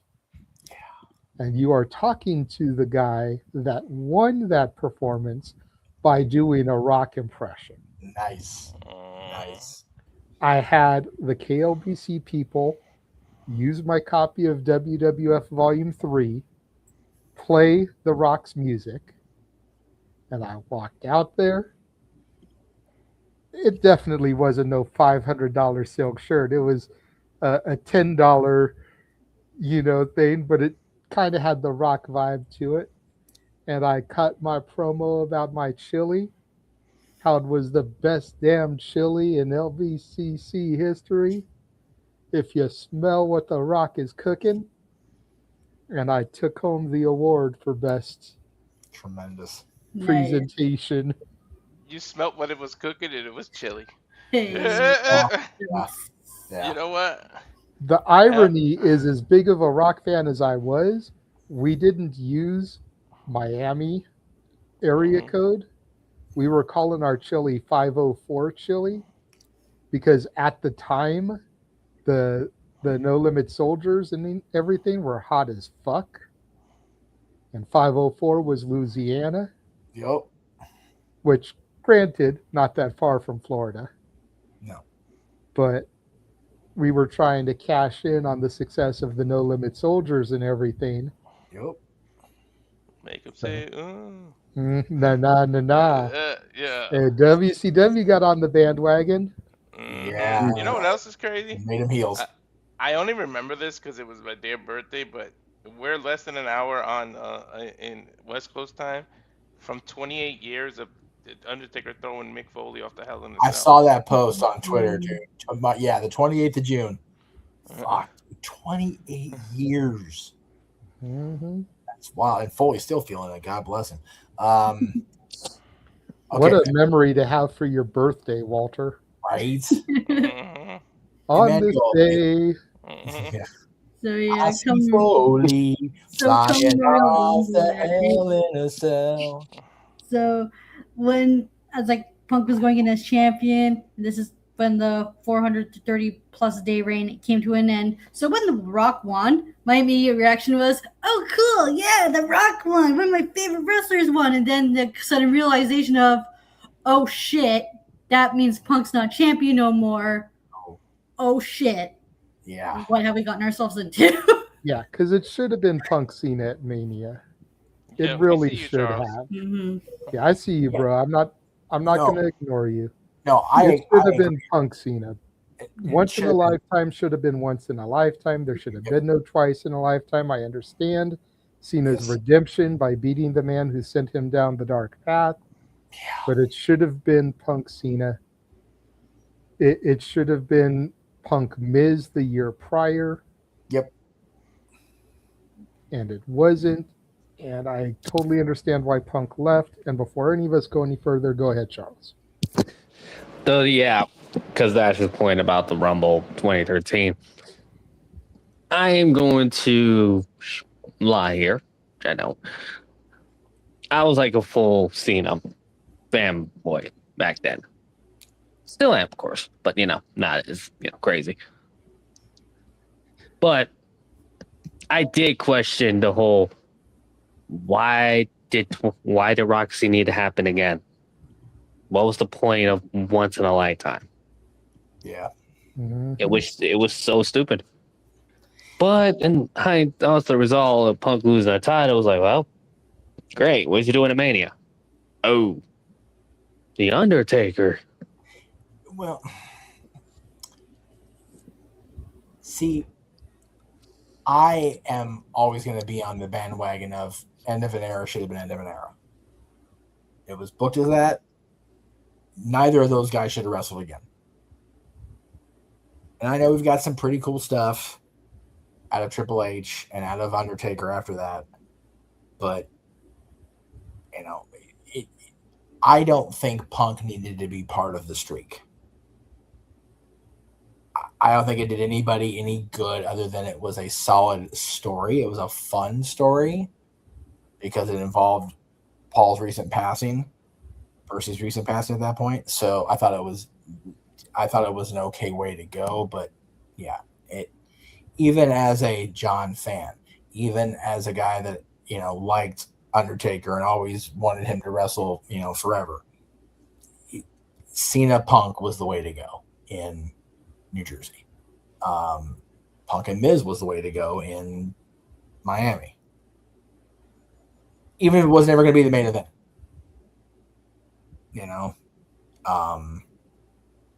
I'm sorry, 2011, not 2012. So, and for me, there's so many things, butterfly effect. You pull one thread, 20 more disintegrate around you. So we wouldn't have got things we've got. Mm-hmm.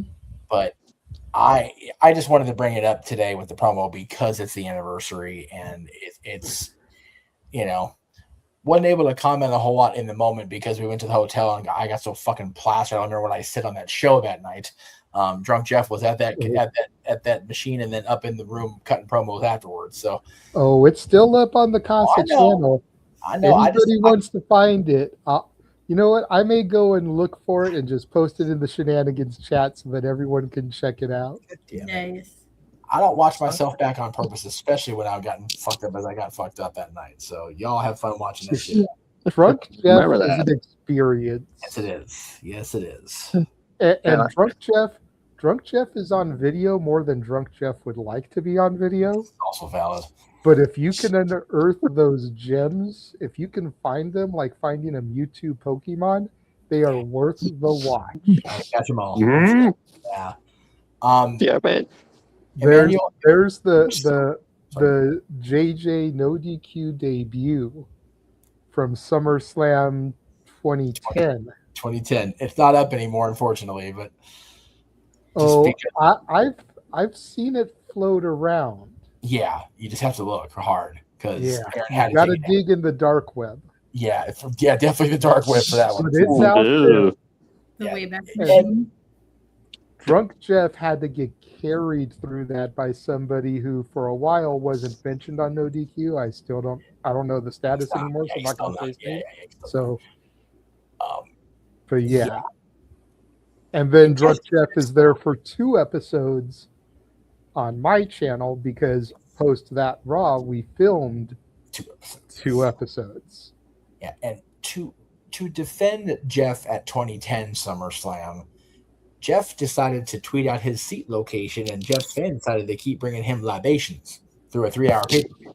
So then Jeff had to be helped to the car and driven to Burbank from there. So that just goes to show you how popular Jeff Meacham was in 2010. Like, do not be fooled about this man and his control over the fan bases. And these are 2010 arena drink prices. Yes. And I Staples Center prices. Staples Center prices for drinks, which are even worse now. Thank God I know people. But before we leave, Emmanuel, if you're still in the chat, I got your TikTok of Johnny Gargano's meet and greet at Fanatics Fest. That is ridiculous. Gargano and Candice are doing meet and greets at Fanatics Fest, and Johnny is planked out. Wait. He's living the You game. for real? He's at the fucking podium. Candice is standing there being her bubbly self, and fucking Gargano's planked out. So she's acting. Got it. You know what? Considering Johnny Gargano did a whole ass Twitch live stream and with face down and nothing else, I am not surprised. I admire the fucking commitment to the bit. He is a fucking champion. He's going to keep doing it until his contract is up. From what I understand, both of their contracts are up this year. So yes. He'll probably be going across the street and join Ciampa in Jacksonville. Let Candice go there, please. Get her off my WWE television. Well, now I want her and Monet in a match just to watch you fucking combust. That sounds like here for Mercedes. Damn. So hang on. I want everyone to hear this. Because Mercedes has never done anything to me personally. I know. Candice has. I Thank want you, Fett, for being there with the gimmick. I will make sure I bring that up.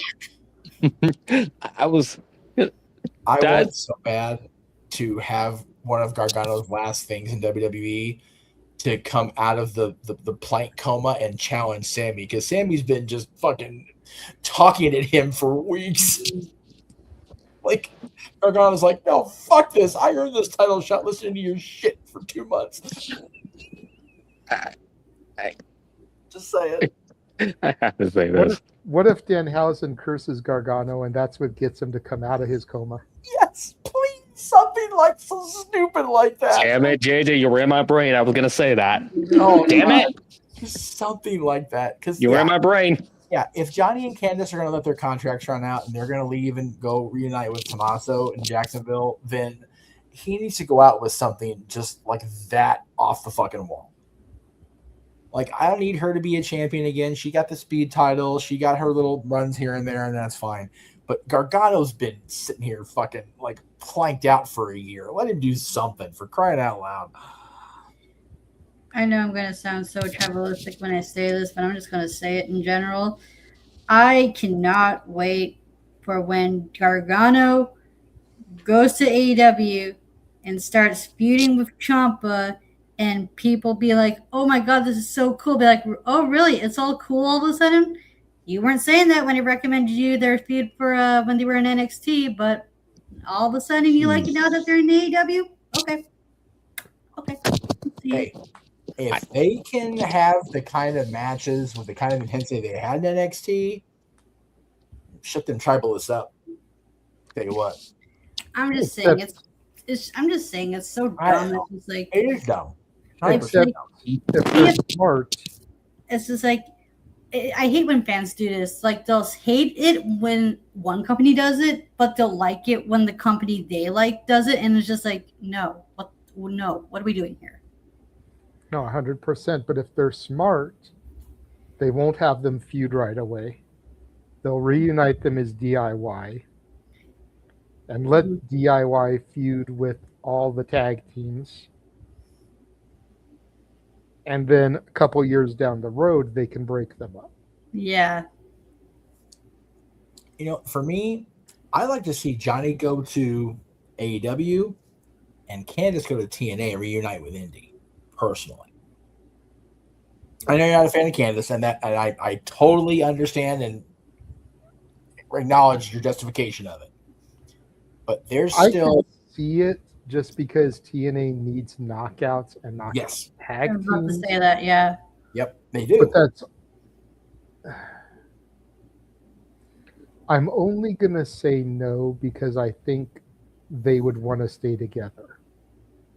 I don't think Johnny and Candice would want to be separated.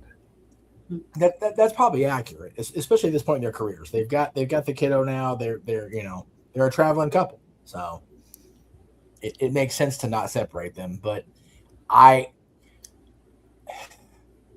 just don't know if, and again, trying very hard to talk around your personal bias about Candice, I don't know if the AEW roster has enough room compared to the TNA Knockouts roster. Like AEW, so many talented women. TNA is lacking big time. That's fair. That's definitely fair. I will not argue you on that point. Personal bias be damned. I will not argue you on that.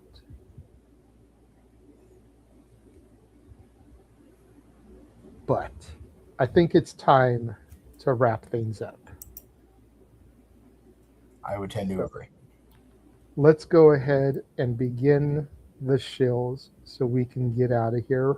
Walter, I see your comment in the comment box, so I will let you shill first so you can get on out of here, birthday boy. Yep, you can find me on Rage of Wrestling, on the YouTube, the bread and butter of it all, the Instagram at walter.cruz.940, and on the X, Twitter, whatever the hell you want to call it, at Walter Alex Cruz. And yeah, thanks. Be a beautiful birthday present if everybody just subscribed. There's like literally 124. That'll take me way over the limit. Seriously, he needs 58 to hit his 300 goal. Let's make this happen, people. Yes, and even though it hasn't hit midnight here on the West Coast just yet, happy birthday, Walter. Thanks, everyone. I know you said that the GCW from tonight is in question tomorrow because you may have surprise shenanigans for your birthday, but you think you'd be home in time for the 5 o'clock show? Because Nick said he's available for that one. I'll let you know before then, because I have no idea what's going to go on. Fair enough. Keep me posted. All right. All right. Good night, Walter. All right. Good night. And there were foe. Yes. Then there were foe. Charles, go ahead and promote yourself. You can follow me on X on Crandall, and you better believe it chase you, or be cursed. Hey, Noah's not here. Everybody in this room, I think, believes in Chase University. That's right. Agree. I'm sorry about those that don't. That's watching. If you don't, and if you haven't watched yet, go watch the Andre Chance 2-part interview with Duke Hansen. Better. Great stuff. The first part, about 45 minutes, is basically the whole beginnings of Andre's career. And the second video, which is about an hour and a half long, is all about Chase U. That's right. Here's your homework, kids. Watch that interview, Heyman on CBV, and Cody on Ariel Awani. And don't come back and watch Free Window. You get that shit done. You heard me. Hey, don't forget about our interviews, damn it. We'll get to those momentarily, but don't forget about our interviews, man. You're going to show those, and you'll do a masterful job. I try, but Ash, why don't you go ahead and tell everybody where you can be found? God damn it.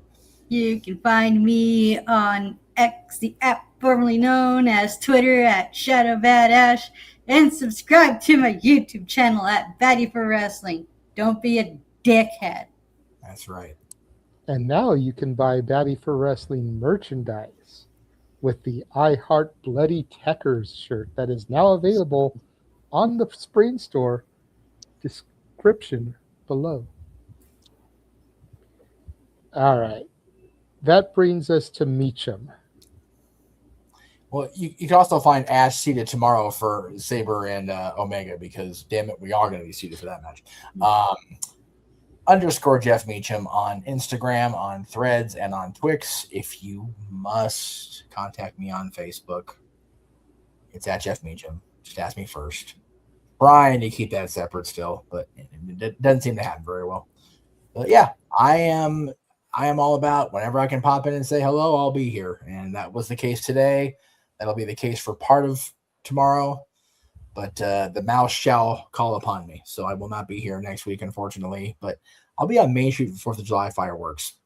Say less. But on the 11th, I think I'm working late enough where I can be here. So I'll let you know. But always glad to come home. Yes. We saw him earlier for a little while. But go and follow the Simple Man Noah Foster if you choose on X and YouTube at nfoster1916. For he is nothing more than a simple man and a lifelong fan of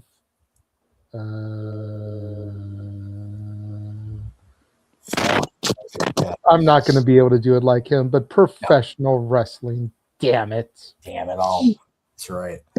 Follow our resident Pink Ranger at Rangers of Wrestling on YouTube, Instagram, and Twitch. Datilla _ on X.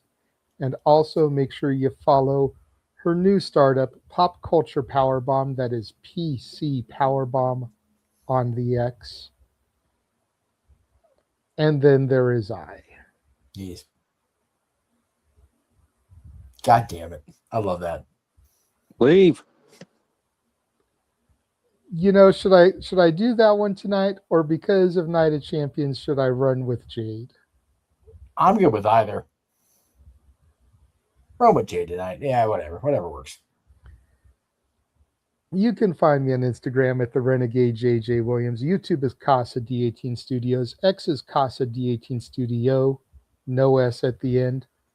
As Charles says, believe in Chase University. God damn it. That's right. I still think I did a phenomenal job on that graphic. Yes, you did. Yes, you did. And I love how I blend in so seamlessly. Like, at first glance, people don't usually catch it until they do the double take. It's like, wait a minute, you're right there. Center stage, baby. Literally front and center. Besides Right Chucky. between JC and Thea with Chucky in front of me, as I should be. As you should. That's right. That's why Andre Chase is looking the way he is. He's like, motherfucker, you're still in my spotlight. This is my university. I think he's more looking at the fact that you're making yourself a JC and Thea sandwich with a side of Chucky. And then, of course, follow the Simply Reliable Studios at SR Studios 2024. That is where all of our big announcements get posted. That is where some of our streams get posted. Yes. Been posting more streams there than we originally were, but we seem to get a lot more views through that. So the key is just flipping those views to subscribers. You know, and that's what we're working on. That's what we're working on. But that's where you find all of our big promotions, like our interviews, which, if you haven't already seen it, go back in the archives and check out our interview with Royal Prestige from earlier this week. You can also find the link on nodq.com. Shout out to Aaron Rift for posting it there. Yes, it's the link to his YouTube channel and the interview, but beggars can't be choosers. We're getting promotion, goddammit. I'm saying. Make sure you guys tune in this coming Thursday, as it was announced and confirmed in the spaces that we will be having Nasty Leroy on for an interview. Nasty Leroy is on the poster for GCW's Backyard Wrestling Show, which will be Sunday, July 5th, from an anonymous backyard in America. Oh, wow, next Sunday. Mm-hmm. So we will be having him on ahead of that to discuss his career, that show, training at the Nightmare Factory, and so much more. I am still working out a time, but I think I can go ahead and acknowledge and announce that come July 8th, we will be having a Hogan on the show. Kiera Hogan, that is. Yes.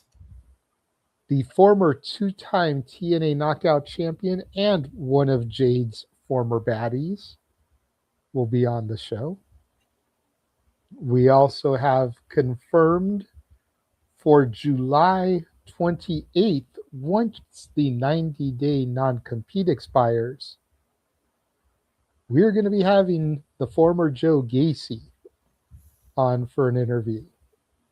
I am really looking forward to talking with him. I'm looking forward to watching that one. That's going to be good. As I used to have my show back in the day, I'm curious to go inside the mind of Gacy. Scary place. Oh, I'm sure. I'm sure. I can have no doubt of that.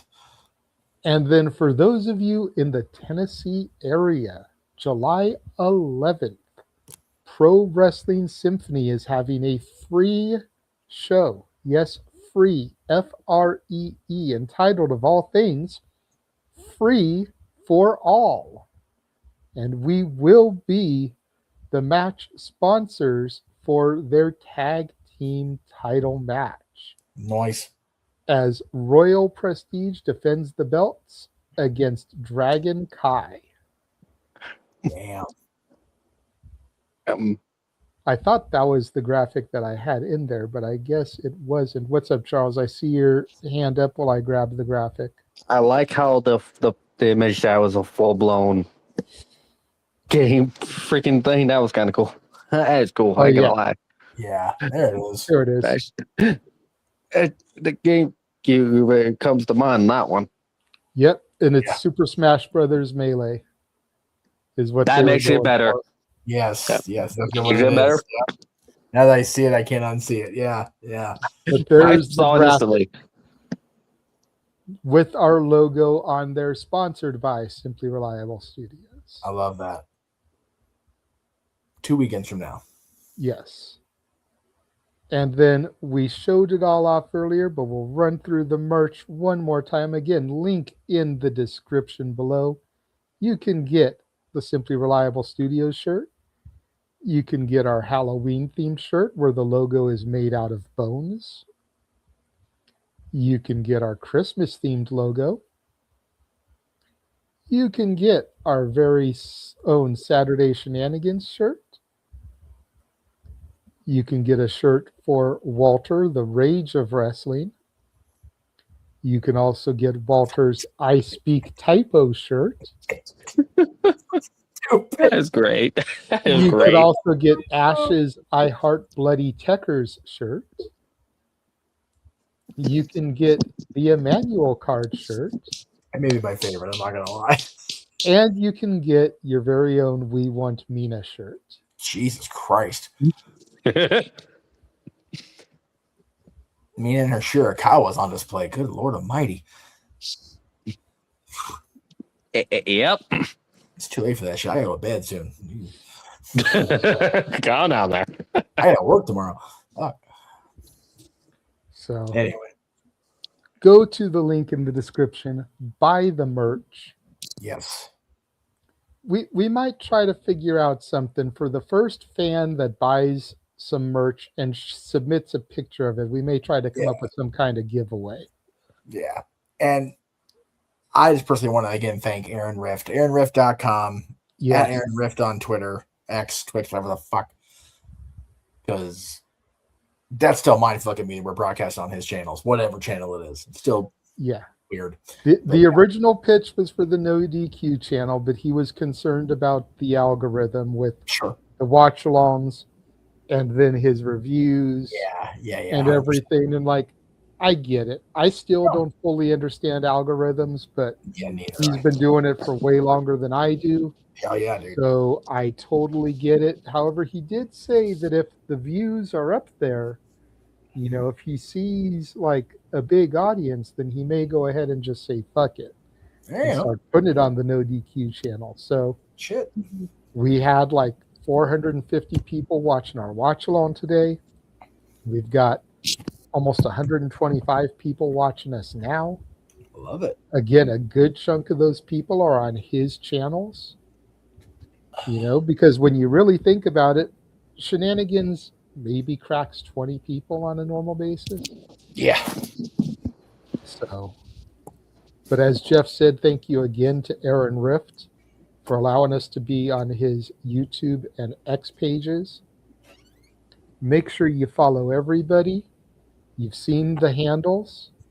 So for all you people out there that are watching on Aaron's channels, again, we don't put everything that we do on them. We've been allowed to put our interviews, Shenanigans, and the watch-alongs of the three major companies, WWE, AEW, and TNA.